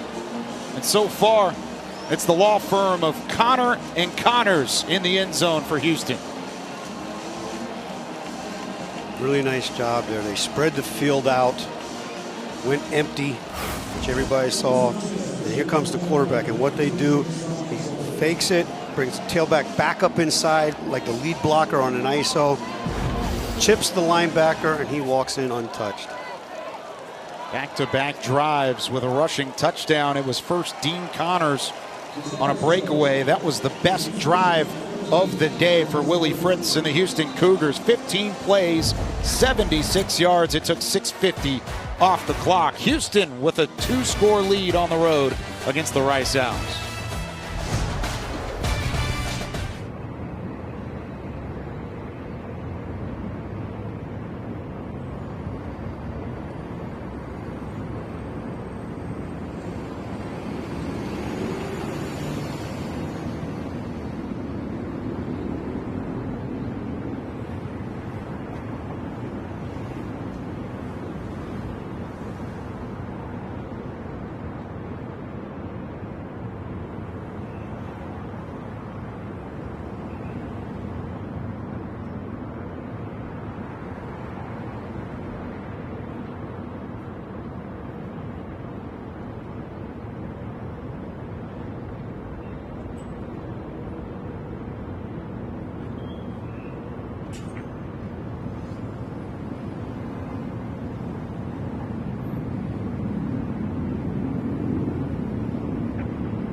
You're watching the American Conference on ESPN. Currently Rice trailing 14-3, 14 unanswered. From Connor Wigman and the Houston Cougars. A rushing touchdown for both Connor and Dean Connors. Has Houston on top. This is a Houston offense in their first 6 drives. Had 5 punts and 1 turnover on downs, but they've scored on each of their last 2 possessions, and that's a good sign. Dean Connors walking on his own power and with his helmet in hand on that Houston sideline. He could be set to return on their next offensive possession. But Steck, I gotta ask, if you're Rice, how quickly can you get back into the fold here after your offense has started to sputter into the second half? Well, talking to Coach Abel, and I agree with him 100%, is this is not a fast catch-up type of offense. So what they're going to have to do is try to spread things out and get some big-time runs, or they're going to have to really rely on one man, Chase Jenkins, who's a really super young man and a good athlete, to either do things with his feet or his arm.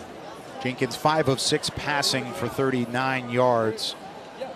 No touchdowns, no interceptions. He's also run for 5 carries, 21 yards on the ground. Rice stuck at 119 total midway through the third. Jenkins looked like he wanted to throw that ball. Instead, he has to retreat and has nowhere to hide. Brandon Mack II will be credited for that sack. First one there, but multiple Cougars in the backfield. Breaking down the video from before, Brandon Mack was one of my favorite players. He comes out here with the option play. He wants to change direction on the field. Mack does not give up on the play, even though he has that beautiful backside pursuit. And this is a huge loss for this type of offense, making it second forever. Give credit to Sione Fotu as well. The transfer from Utah helped set the edge and gave Jenkins nowhere to escape. Completion to Dickman outside. He gets outside the numbers. Gang tackle at the 20-yard line. We got a penalty on the play out here, but I'll tell you what, McCutcheon did a nice job as a corner, being physical on the block, separating and making a nice little tackle. Illegal formation, more than 4 players in the backfield. That penalty is declined. Be third down. The second half was not kind to Rice last week as well. They went into the halftime break leading Louisiana with 14 points on the board. Then they were shut out in the second half, but the defense did enough to hold on 14-13. They did, but they were also up and did a nice job with their 4-minute drill. Jenkins with pressure. He won't get away again.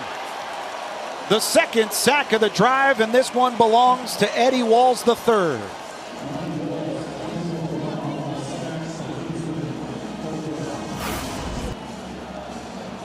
Okay, you see him take the snap here. They're running, looking like it's zone naked away. He's going to come back with a throwback, but Eddie Walls does not bite on it, and he comes up with a big-time sack. And then Rook Brown also came in and helped. We call it a JOP, jump on the pile. Eddie Walls with the sack. His first of the season. 13th of his career. Fair catch signaled. Muse reels it in. Houston will start their drive in plus territory after a 37-yard punt. Here comes Connor Wigman and the Cougars offense leading this one on the road.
The Houston Cougars have found their rhythm on offense after being held to just 49 yards in that first quarter. Since then, they have pieced together some really nice drives. Their last 2 possessions, 20 plays combined, 150 yards and 2 touchdowns. It was all really sparked by a 54-yard touchdown run from Dean Connors in the closing seconds of the first half.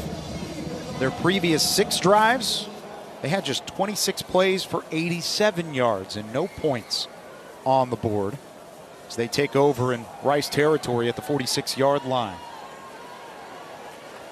Connors remains on the sideline, but Snead keeps pushing the pile.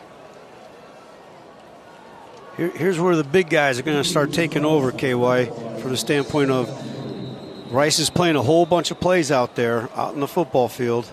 It looks like we have an injury, I believe. We do. And there's an owl down right at that 40-yard line. Haven't seen a ton of injuries in the game, thank goodness. That's Kerry Crump, who's had a big impact on this Rice secondary, a secondary that had pretty much the first half they had game planned all the way through, kept Connor Wigman at bay, were really solid, especially in late down scenarios, as Crump has that right foot checked up on. You see him coming down here with a simple zone play, gets up in the line of scrimmage.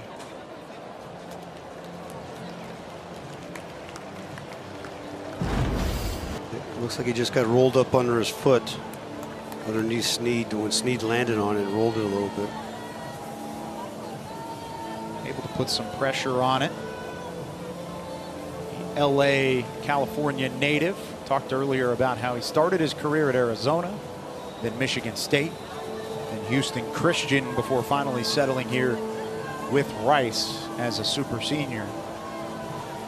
Lived all over the country playing football.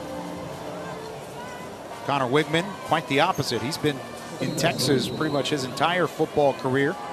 Had a great career at Bridgeland High School just down the road.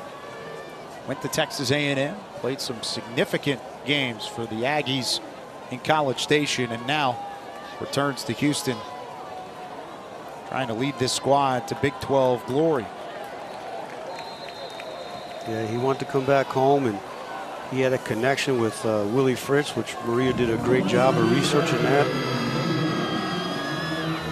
And you see him just with a simple handoff here. They're trying to pound that line. The Owl defense is fast and strong, but they're a little undersized. And right now, as the game goes on with the temperature, even though it's a very nice, beautiful, hot, humid night, the O-line's wearing them down a little bit on the defensive front. Third down. Wigman has the pocket collapse, and now he takes off. Connor Wigman uses his legs again to move the sticks. Wigman had 2,000 yards rushing over his career at Bridgeland High School. Considered a dual-threat quarterback coming out of school, and you can see why here. Yeah, Wiggy does a nice job. The inside move, flushing them out of the pocket. Again, like it was in the first quarter, very good coverage by the Owls on the back end. Tucks the ball up and goes. A missed tackle there. Awesome pursuit from inside out from Dylan Botts. And Snead just lost his footing right at the line of scrimmage, maybe lost one. That's what defensive coordinator John Kay told us in our meetings this week, was that's part of the struggle with Wigman. He has a powerful arm. He has the chance to push it downfield, but when he takes off and runs, it's just as dangerous as anybody, as you see Dean Connors back in the game for Houston. That's a great sign by Connors being back in the football game. I think that's awesome. Good sign. Now he'll take the carry off the right tackle and works ahead for maybe 3 yards on second down. Third and long, and a chance for this Rice defense to secure a stop, which they haven't been able to do in this third quarter. They need a big stop right now, or the game could get out of hand on here. On the flip side of that, I was very excited to see that play by Connors. He had 2 little jump cuts there. So whatever his ailment was, knee, ankle, whatever have you, it looks pretty good and strong, and I'm glad he's back in there. The line to gain is the 22. Wigman with interior pressure gets it to Connors outside. Jack Kane sticks Connors, who stays in bounds, and the clock continues to run here in the third. It does, but I'll tell you what, we call that vision and break. They were in a zone when they dropped off in coverage, okay? Vision means everybody's looking at the quarterback. Break is when he throws the football, they drive to the ball carrier. And he made a beautiful open field tackle here, catch the ball as he turns upfield because of this awesome vision and break. He wraps up, and we always talk about grabbing body parts. Great job there by Jack Kane. Ethan Sanchez from the right hash mark, 47 yards out. He was 11 of 11 from under 50 last year, but he misses this one. Well short into the wind here at Rice Stadium, and the Owls secure a stop. Yeah, he got hit by the doink. Hit that crossbar and dropped down. Good student section on hand for Rice. Willie Fritz was very confident in Ethan Sanchez and the leg. Here's a look at it clanking off that crossbar. Right at the end. The wind is blowing here at Rice Stadium, but it's kind of crosswind into that field goal unit. A fake pitch here from Jenkins on first down, keeps it himself for one. This Rice offense has been stifled throughout the game. They were able to piece together some good drives early in the matchup, mostly in that second quarter, but through the first and third, they have really had no answer. Correct. And I think what really, you got to flip that the other way, where Coach Armstrong, the defensive coordinator for Houston, has some really solid answers and has switched up his defense. Doesn't come in with a lot of calls, but he's doing a good job of mixing those calls up. Now they go to the passing game. Dickman outside. Redshirt sophomore from Georgetown makes the grab. It'll be 3rd down and 4 to start the fourth quarter. The Bayou bucket on the line. Houston has it. They have bragging rights at the moment.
We're back here at Rice Stadium where Houston has a 14-3 lead over the Owls.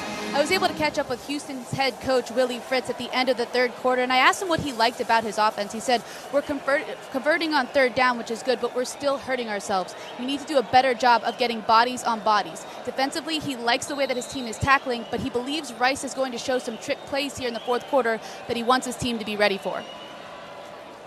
They were ready for this one. A tipped pass and an interception. That'll be returned for a touchdown. Will James worked under the tipped pass at the line of scrimmage. A pick 6 for the Cougars.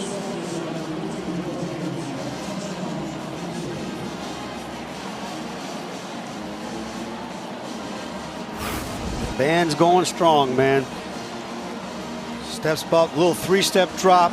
The ball's tipped up in the air. James jumps up in front of it, locks it away, takes it into the end zone. Now I'm going to give you some trivial. Do you know what the definition of trivia is? What's that? Useless information. Okay. However, it's about 90% to 92% when a team scores on defense, they win the football game. Now it's obviously easy to say when it's 20-3, but that was a big turnover right there for the Houston Cougs. Right after Rice offensively had just 1 yard on 9 plays in the third quarter. When you think things can't get any worse, a pick 6 on the first play of the fourth quarter, and Houston has opened this one up with 14:53 to play. Perfect timing from Maria down on the sideline to say they're ready for those trick plays. They're ready for the opportunity. No such trickery there from Chase Jenkins. Just a tip pass at the defensive line, and Will James was in the right spot. Get all of ESPN college football all in one place with the all-new ESPN app, available now. Unlock with the ESPN Unlimited plan or log in with your TV provider. Chance to watch your favorite teams, keep up to date with live stats and scores along the way. Plenty of scores to catch up on inside the American Conference and inside the Big 12, including this one, 21-3. Houston with all 21 points over the last 17 minutes of game action. Touchback will bring it out to the 20 for the Rice offense. Now, knowing firsthand the kind of offense they run with the option, which I ran a million moons ago, is it's not a catch-up offense. So they're going to have to do something now by spreading the field sideline to sideline with the option game and get out of the tight formations, or they really have to settle Jenkins down to throw the football, because he's not bad with his accuracy. Okay, he's not bad, but he can't press and push. It just has to make sound reads, and if not, use his feet. Jenkins, that was only his second incompletion on the day. He has the same completion percentage as he had last week in a 14-13 win for Rice, and now he takes off the opposite side, keeps it himself. Running room for Jenkins. He may have stepped out at the 50-yard line. He finally is pushed out. We'll see if this stands, but there is a flag back at the 40 either way. By far the best run from Jenkins on the night, but it'll be coming back. I think you and I saw the same exact thing, Steph.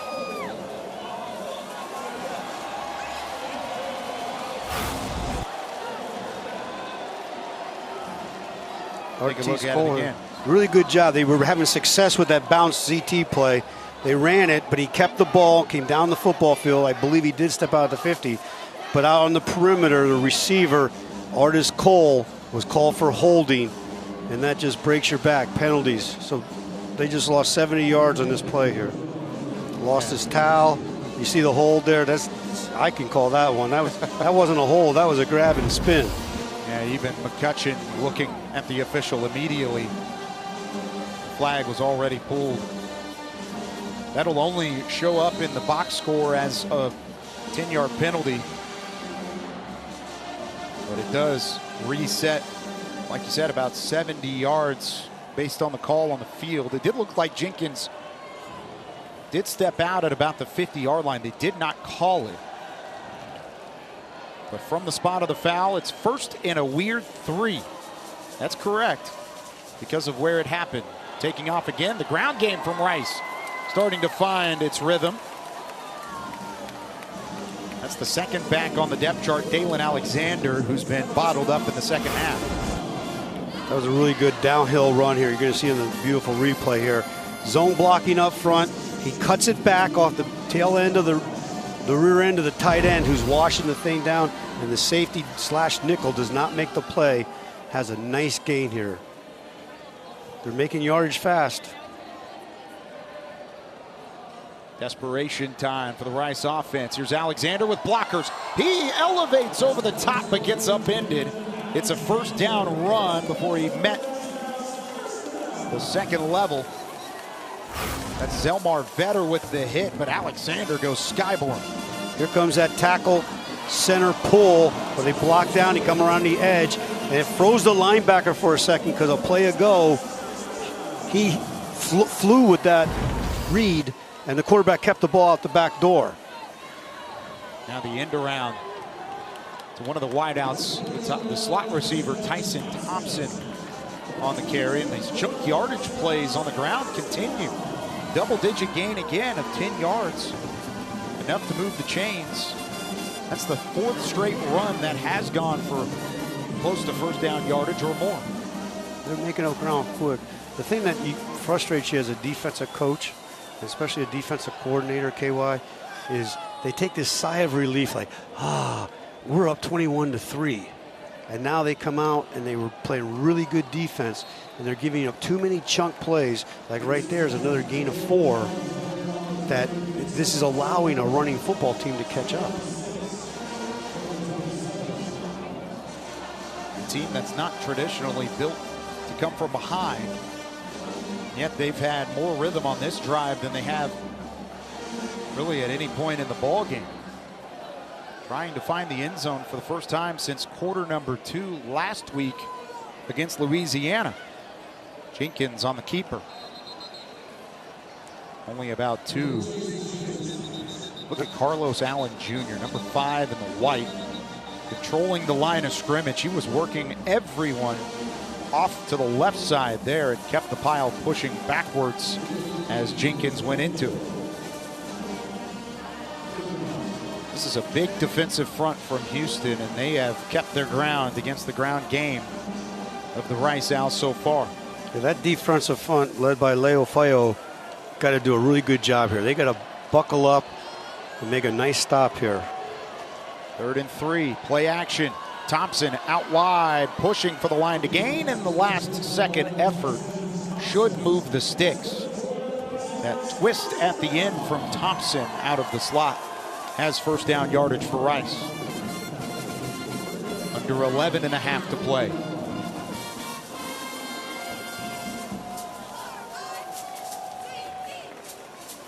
Owls driving. Back to Jackson on the turf. After 22 carries last week for 119 yards, Jackson half the carries, 11 totes tonight, just 29 yards to his total. Well, you can use a strong running game.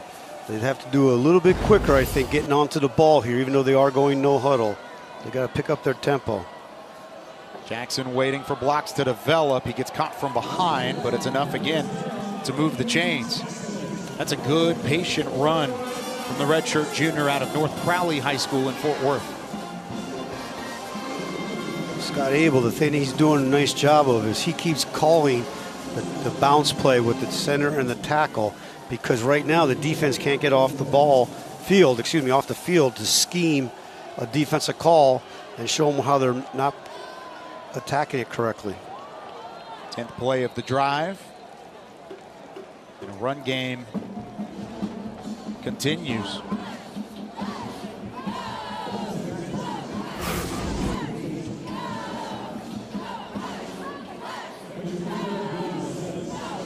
See the wide receivers getting in on the blocking game there too. Yeah, they're blocking on the wing. That's one thing about this here. They have an old saying, you know, no block, no rock. So they got to block to get that pass. Watch for a little fake pass here. Jenkins keeps it himself, looking for that extra toss. He does get it out wide to Ty Thompson. Thompson inside the 5-yard line. Touchdown saving tackle from Rook Brown, the transfer from Wyoming. You talked about patience there a minute ago. Here he brings it on the perimeter. They're extending the option play. Boom, he pitches the ball here late. And nice patience, cuts back up inside and gets that extra 3 yards for the first down. A monumental 3rd and goal for Rice. Thompson in motion. Jenkins takes it past the goal line and in. Rice not out of it yet, cutting into the Houston lead. Chase Jenkins with his first rushing score of the year, 2nd of his career. And the Owls are back within 2 possessions. They are back in 2 possessions. Here's what I really like about this. He comes in and he didn't fake the, he gave the ball, should have gave the ball but didn't. Then what he did was he turned it right up in an ISO and said, okay, since you had your tracks and I messed it up, I'm going to follow your tracks into the end zone, which is really smart play by a quarterback. You misread the give, follow the giver for an ISO. Scott Abel keeps his offense on the field to try and trim the lead to 10. 10 points makes it a touchdown and a field goal, obviously. They're going to jump pass back of the end zone, bobbled but dropped. Micah Barnett can't hold on. The 6'2" senior was blanketed at the back of the end zone. Jenkins threw it either way. Not a bad toss, but it's incomplete.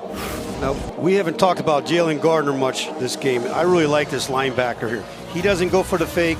He comes up inside and he rolls, knocks the ball out, saves the 2 points right here.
The American on ESPN Plus, home to 40-plus college football games, more than 1,000 exclusive live events, and every American Conference championship throughout the season. For more information and to sign up, visit stream.espn.com. With Maria Tribal Peace on the sideline alongside Dave Steckel, I'm Kyle Yeomans. So glad you're with us on a Saturday night in Houston. Dean Connors all the way back at his own 20-yard line to reel this one in. Houston expecting a possible onside, but Rice boots it away. And it's a touchback to bring it out to the 20-yard line. Houston on top, 21-9. They'll be back on offense, but it's been the defense in the second half making some big plays. A pick six puts them up early.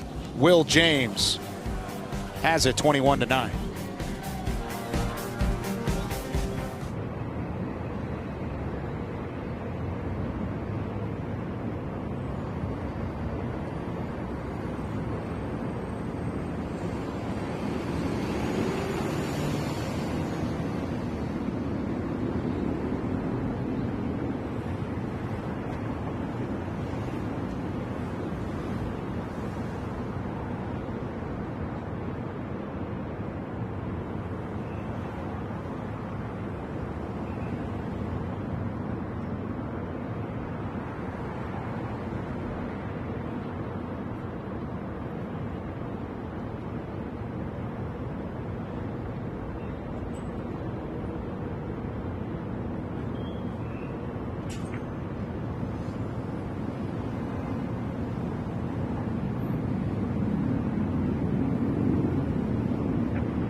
Houston with the 21-9 lead over the Rice Owls here at Rice Stadium. Now, Chase Jenkins just scored a touchdown, and he'll get credit for it for the Rice Owls. But another player that should get some credit for that touchdown is Drayden Dickman. After Chase Jenkins threw that pick, Dickman was the very first player to get to his quarterback and pick him up. He walked with him all the way to the bench, spoke to him, talked him down, and gave him confidence to go back out on the field and lead that drive for the Owls. That just echoes that we mantra, the W-E mantra that Scott Abel has instilled in his first year here as head coach of the Rice Owls, trying to pick each other up when things are at their toughest. Still a long way to go for Rice after a touchdown drive. Brings it within a couple scores. Now, Steck, you do see this Houston team running the football on first down. You're going to anticipate more of that as they go along, trying to play that clock here in the fourth. Right now, there's no question. It's a two-possession game. That last drive, which was a very efficient drive by the Owls, took over 5 minutes. Well, I'm not the math major here, but 5 and 5, that's 10 minutes. That's less than the game. Right now, offensive coordinators got to understand, I'm playing the clock. I am not playing the Rice Owls. Okay? And here's an example here. They're taking a shot out top of the lid here. Yeah, why not try for all of it in one swift swoop? A completion down the right sideline for 6. Johnson worked open for 74 yards. Houston says, forget the clock. Let's go get the 6. Yep, Coach Nagel called a nice big take a shot play down the sideline. And he said, hey, Steck, take that. And I think a lot of that had to do with when you see this play action, they're packing the paint up inside there. He steps up, good protection. Throws it down, he catches it right in stride, and Johnson takes it on into the house and shuts Steck up. Longest pass play from scrimmage for Connor Wigman as a part of the Houston Cougars, 74 yards. Takes his total now 15 of 22 passing, 188 yards through the air, 1 touchdown passing, 1 rushing for the Texas A&M transfer. The junior from Cypress, Texas, Connor Wigman, completes it to another Houston native in a Houston rivalry. The Bayou Bucket looking like it's staying with the Cougars with 8:19 to play.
Lots of news around the NCAA in week 2 of college football. It started off the field as the NCAA votes for just one transfer portal window, taking away that spring possibility. And there are a couple teams here that have benefited from that spring transfer window. So an interesting change there. Then on the field, stick within the state of Texas. How about another rivalry? Baylor upsetting SMU just up I-35 from Waco.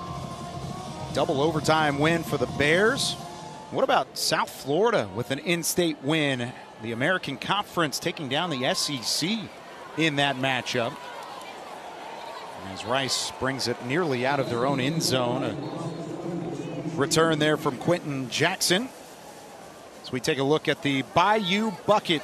Houston won bragging rights last year to hold on to the trophy 33-7 in 2024. Rice had it the last time that they played here at Rice Stadium, a double overtime win in 2023, and now it's Houston's to lose, and they've played like that through this second half, Steck. They have. They played very, very well. They scored that almost the last play of the first half on that long run by Dean Connors, and they've been lights out ever since. See what Rice has as an answer. Took them 5 minutes and 51 seconds to score on their last drive. Jenkins with a late pitch outside for Jackson, who does have that speed. Quentin Jackson with a burst for a gain of 9. Looked like Jenkins took a hit as soon as he let that football toss. They do. The other thing, too, is at the end of the play, Artis Cole's got to sustain his block. He's coming down the line of scrimmage here, really pushing the corner, takes a big hit, great pitch on the outside, though, got to sustain a block. We used to tell those guys, when you pitch a ball and you're getting ready to get hit, fall backwards with the hit, so it's not as painful. It's part of the job description of an option quarterback. You will take a shot here and there. No roughing the passer on the table. Here goes Jenkins taking off. The first down easily as he scampers out of play. Clock stops at 7:20 after a gain of 9. Now, the one thing about when you have a big, powerful option attack, look at the offensive line. We used to call the secondary and the linebackers high hat, low hat. And you see that high hat coming up with the offensive line, which is more distinct when you have an option running attack. You know it's a pass and they get into coverage quicker. Wide receiver sweep to Turner. Aaron Turner had just 2 carries for 3 yards last week. He's got 2 carries for 5 yards this week. Yeah. Turner's their speed sweep guy. They don't put him in pitch relationship very much, but they use him in those speed sweeps. And if he can get on that perimeter, he's got a second gear that can run away from players. Scored a touchdown last week with the wide receiver reverse and an acrobatic dive to the end zone. It was a great play that stayed in bounds, touched the pylon for the touchdown. It was. It showed his second gear that he has with his speed. There's another bounce play with Alexander making good, hard, tough nose yardage for the first down. And this is the type of effective run game Rice was looking for in the first half, but never really found. Sidearm pitch out wide. Completion to Dickman, who Maria Tribalpiece mentioned earlier as one of the leaders on that offensive side and has been able to pick up Chase Jenkins after a couple mistakes earlier in this matchup. Now the perimeter did an outstanding job in the first half of tackling. And right now they've missed a couple tackles out on the perimeter for some gains, even though it's only 5 yards. I think they got to speed up a little bit quicker here. Oh, what a play off the second level from Latrell McCutcheon Sr. He's been flying around the football for the Cougars defense. He's got some swagger to him as well. I'll tell you what, he looked like he got shot out of a cannon there on that run support coming up inside here. They fake, they run the toss sweep, pull the guard opposite, and he comes flying upfield before anybody can get to him to bounce, kick him outside. Nice job by McCutcheon. 3rd down and 10. Rice 4 of 13 on 3rd downs. Now Jenkins wants to run with it himself. And again, McCutcheon gets in there for a stop. Defensive coordinator Austin Armstrong mentioned how his defensive backs were going to need to tackle. They were going to have to be physical and punish the ball carrier. They've done that effectively tonight.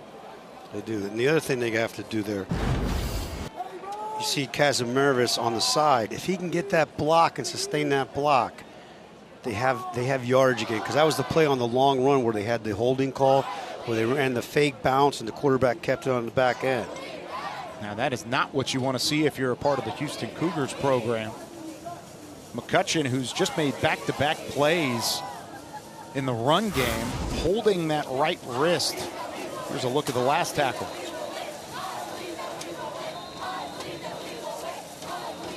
Notice when he goes to wrap, he throws those arms to go wrap, and he drops his right arm all of a sudden. So I don't know if he's dropping it because of a shoulder or if he hurt his wrist. I'm not a doctor, but I did stay at a Holiday Inn Select class.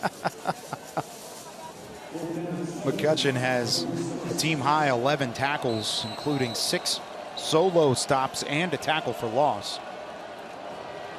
He'll head to the injury tent.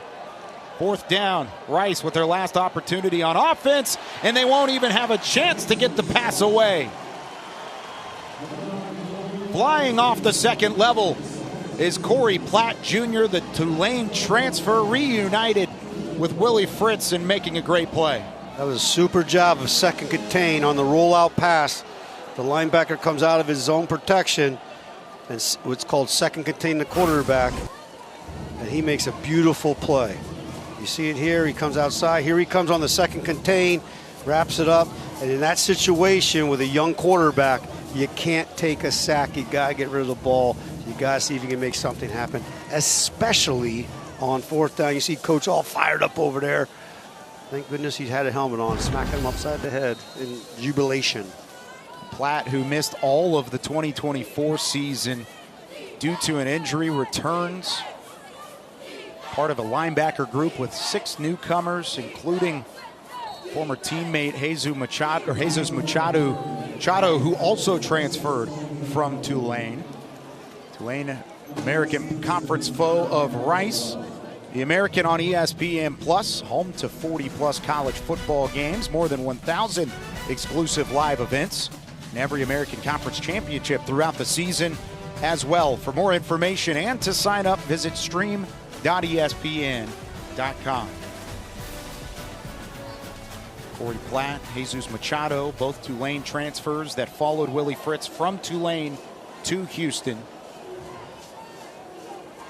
Both back again together as part of that second level, and it's only fitting that Corey Platt makes a big-time stop in a rivalry game to force a turnover on downs. Penalty marker down. Prior to the delay of game, timeout Houston. That's their first. It'll be 30 seconds. Yeah, that clock was running down fast. I didn't want to open my mouth and stick my foot in it again. But there's a nice situation where they're going 4-minute drill. They're huddling. They're taking their time. They're trying to snap the ball with 2 seconds on the clock. However, Connor, my man Wiggy, took his eyes off the shot clock. The clock ran out. But before it did, Willie did a good job of taking a timeout because he had 3 of them. And first timeout there as the Bayou Bucket makes its rounds. It's a bit of a bittersweet night to see this rivalry again, and the trophy presented by the Touchdown Club of Houston.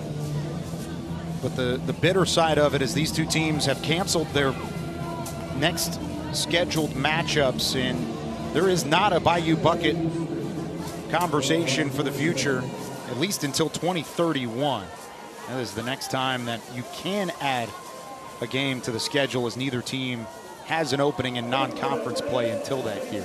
Which KY is extremely off the charts depressing to me. Yeah. You have rivalry weekends. I mean, we kept talking earlier about Mizzou, Kansas. They didn't have that game for 15 years, all because of money and administration. And I don't know if that's the case here. I do not know. But I do know this. Rivalry football games are really special for the alumni, for the fans, for the city of Houston here, for these guys going at it against each other. And to me, that's a little depressing. And I hope they bring it back and keep it in there. And you see the fans getting in on the action. And it was a great crowd tonight all the way through really this fourth quarter, where Houston has pulled away a bit. But both sides, the lower bowl was almost entirely filled on the home and visitor side. It was. They had a nice little crowd. They're passing that Bayou Bucket around. I think people are looking to see if those chips are inside there or some crawfish. The queso that we talked about earlier. See, look at that. I think isn't that awesome, though?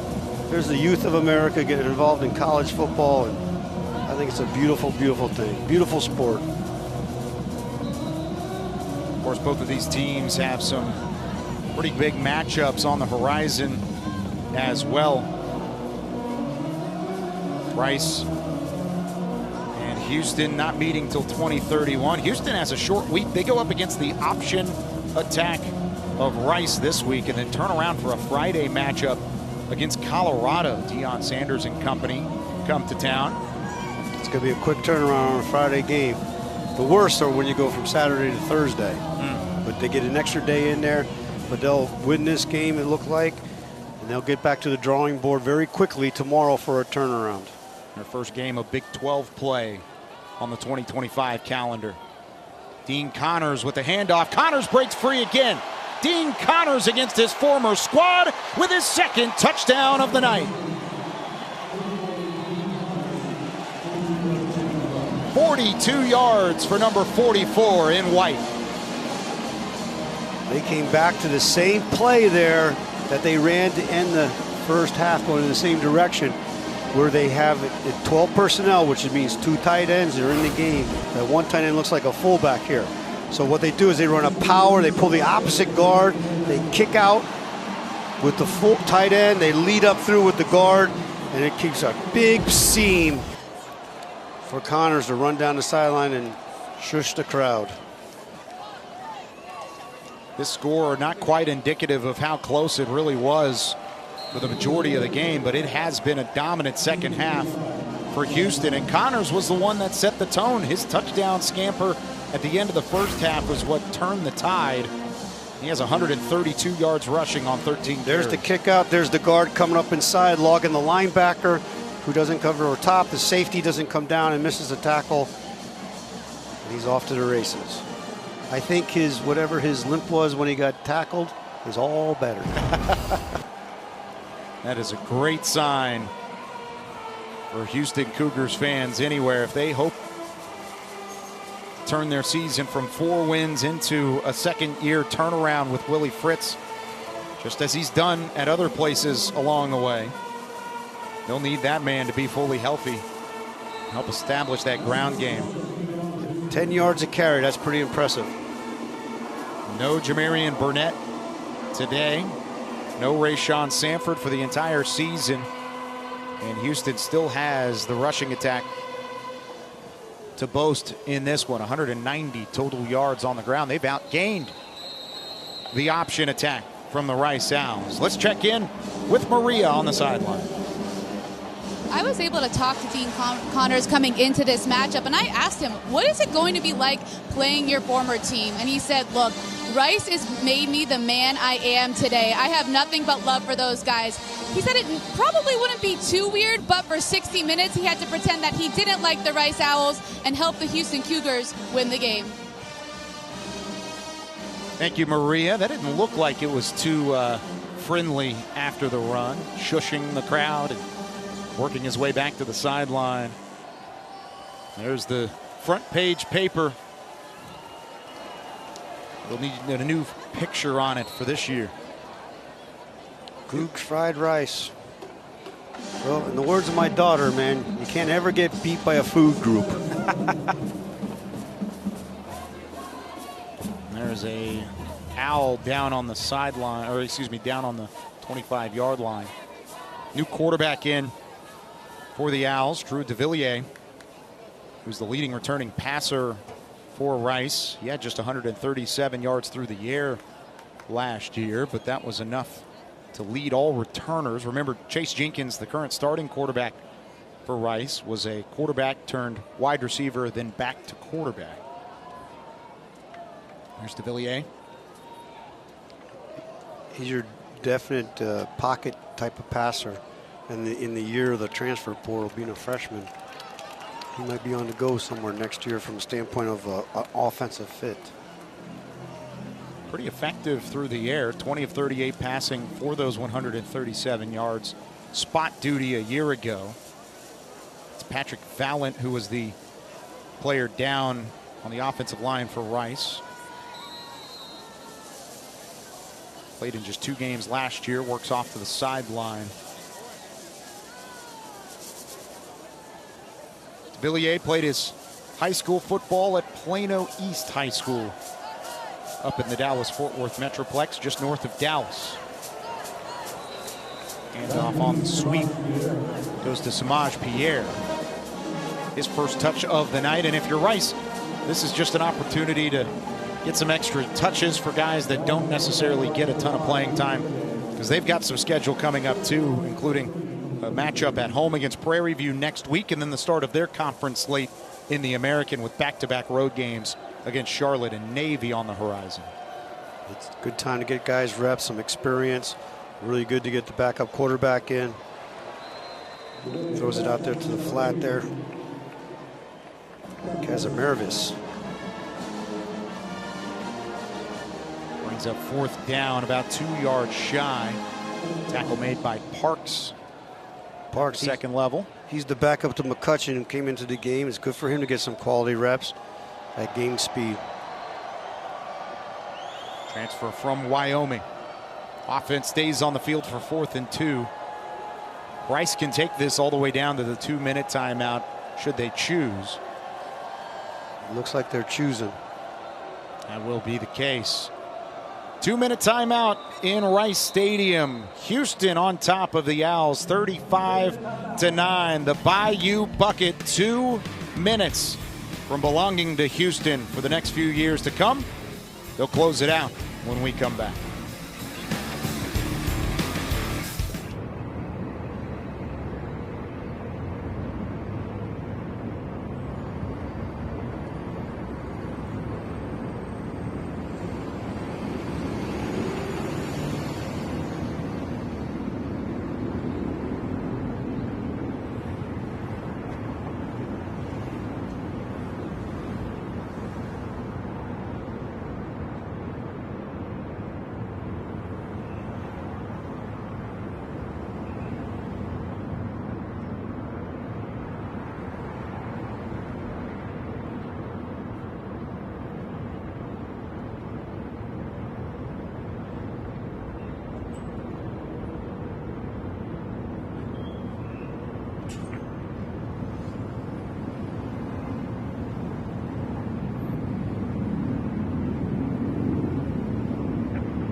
Houston already beginning their celebrations, keeping the bragging rights and the Bayou Bucket trophy matchup. Those trophy matchups with the day and age of conference realignment and NIL initiatives, seems like it's becoming more and more rare to see rivalries like this continue for years to come. Rice had it in 2023. Houston stole it back last year. And it appears they will hold on to bragging rights until they next meet. As this ball nearly blocked on the punt, may have been blocked. As it settles in at the Houston 47-yard line, the celebration on the Cougar side says that ball was initially tipped by the special teams unit. As Rice's punter is down as well, Alex Paqueta. It's got to be a tip ball because they ran into the kicker. Then there's no penalty flags there. That's not what you want to see. Paqueta has actually been a weapon for Rice. This comes off the edge here. Gets a hand up, hits it, because that's definitely roughing the punter. So he had to tip that ball. And he takes a shot. Miles Parker, the defensive tackle, is the one that blocked the punt. That's a big man block punt. That is, and the other thing that's amazing by that is because it was 4th and short yardage, they were in what they call a punt safe. So everybody's looking for a fake, which they weren't in a fake situation there. But they weren't even rushing the quarterback except for 2 guys. So it was really a miscue by the punt team with blocking. So his paw did get on the block. Huge hit. Paqueta. They just got hit by a 300-pound man. Absolutely. I mean, that is not the guy that you want to run in. It's good to see him be able to walk off. Parker on the depth chart is listed at 6'3", 335. Making contact with Paqueta, who is not a small individual himself. I mean, he's 6'2", 230. It's Willie Fritz and company are just a couple snaps away from seeing this one come to a close. Backup quarterback in for Houston. First time that we've seen Zion Chris Gramillion, a junior out of Baton Rouge and a transfer from Louisiana. So he'll get these final snaps. Rice does not appear like they will call a timeout. So Houston may run. Houston can run the clock out, I believe. Yeah, just 2 more plays here. Getting back to my modern math. I think they run 2 plays, the game will be over. That's been the pleasure of the night, is the modern math from Dave Steckel. I know my gazintas. You know what your gazintas are? I don't. Yeah, four goes no, sir. 4 goes into 8 2 times. Where does Gramillion get on the list? Chris Gramillion. Sounds like a number. It does. Kind of like gazillions, Gramillions. Yeah. Tell you what, though, the thing about Gramillion that Coach really talked about was here's a kid who played snaps from last year, who's a really good football player, and is very patient, very confident, and very loyal to the program, even though Wiggy came in to take the reins at the quarterback spot. One more snap, and the Bayou bucket will officially be awarded to the Houston Cougars. Run up the middle. There's the first down Houston needed. Rice will let the clock wind down. They have to reset the ball prior to both sidelines vacating. Willie Fritz and Houston were just 1-5 on the road last season. They'll improve to 2-0 here in 2025. They start conference play at home next week. All smiles from Connor Wigman, Stephon Johnson, and the Houston sideline. That's going to do it from Rice Stadium. 35-9, the final score. Houston dominant in the second half, led by the ground attack and a transfer from Texas A&M, Connor Wigman, as Houston has now won 9 of the last 10 meetings of the Bayou bucket. And it didn't feel like that, though. The score is not indicative on how the game played out. Big plays, explosive plays, really broke the back of the Owls and knocked their feathers right off.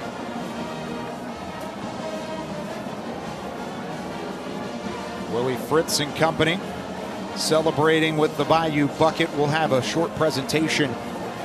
In the meantime, there's Will James, who had a big pick 6 on the opening play of the fourth quarter. Rice had found some rhythm offensively, but then going into that first play of the fourth, a tipped pass at the line of scrimmage. James took it all the way back for a pick 6. First defensive touchdown for James this season. All smiles for Coach Fritz. You've known Coach Fritz for a long time, and seeing that ear-to-ear grin is always a fun sight. It always is. I'll tell you what, there's nothing like winning college football games. There's really nothing like it. I'm happy for Willie.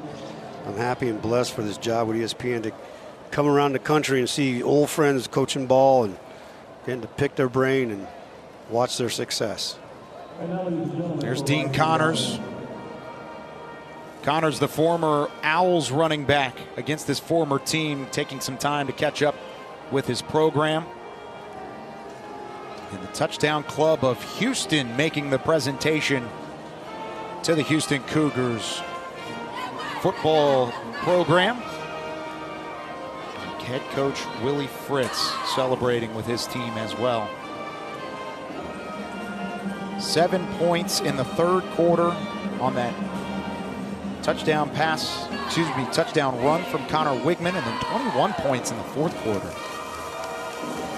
An explosion in the second half as Houston raises the Bayou bucket on the road inside Rice Stadium. The final scheduled meeting between these two crosstown rivals.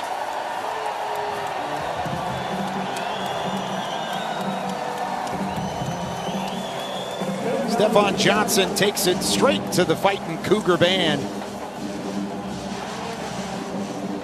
And the celebration begins. This is what rivalries in college football are all about, Steck. It is. It's a beautiful thing. Let's go down on the sideline. Maria Tribal Piece is joined by Dean Connors. Dean, you were able to win a Bayou Bucket with Rice in 2023. Now you win one here with the Cougars. Can you describe what that's like? Yeah, I just want to start off by saying Rice is a great program, great university. Coach Abel and Coach K are amazing guys, and every dude on that team plays so hard, and they're great dudes. And I'll be rooting for them the rest of the season. I love those guys, and there's great people in that program. But I'm a Houston Cougar, and those guys are so happy, and they're celebrating with a trophy, and it means the world. We're going to let you celebrate in just 1 second, but I want to talk about that first touchdown run because that really opened up the game. What were you seeing on that play? Yeah, we needed a score. Our defense was doing their job the whole first half, and we were sorting things out. Like I said, Rice plays hard, and they're a great defense, but when you can get a spark like that and get things going, it lights up the team, and we were just hoping to do something like that. We were having a debate tonight about different things that we could put in the Bayou Bucket. Some people said sweet tea, some crawfish. What are you going to put in the Bayou Bucket? I don't know. A big old W. All right, put that W in it and go celebrate with your team. Thank you. Go Cougs. Guys. A fighting W from Dean Connors going right inside the Bayou Bucket that'll belong to Houston for years to come. For Coach Steck and Maria Tribal Piece, our spotter Peter Unger, and our entire ESPN crew, I'm Kyle Yeoman saying so long from Houston, where the final score is Houston 35 and Rice 9. All games airing on the ESPN networks are streaming live and archived on the ESPN app. This has been a presentation of ESPN. So long from the Bayou Bucket.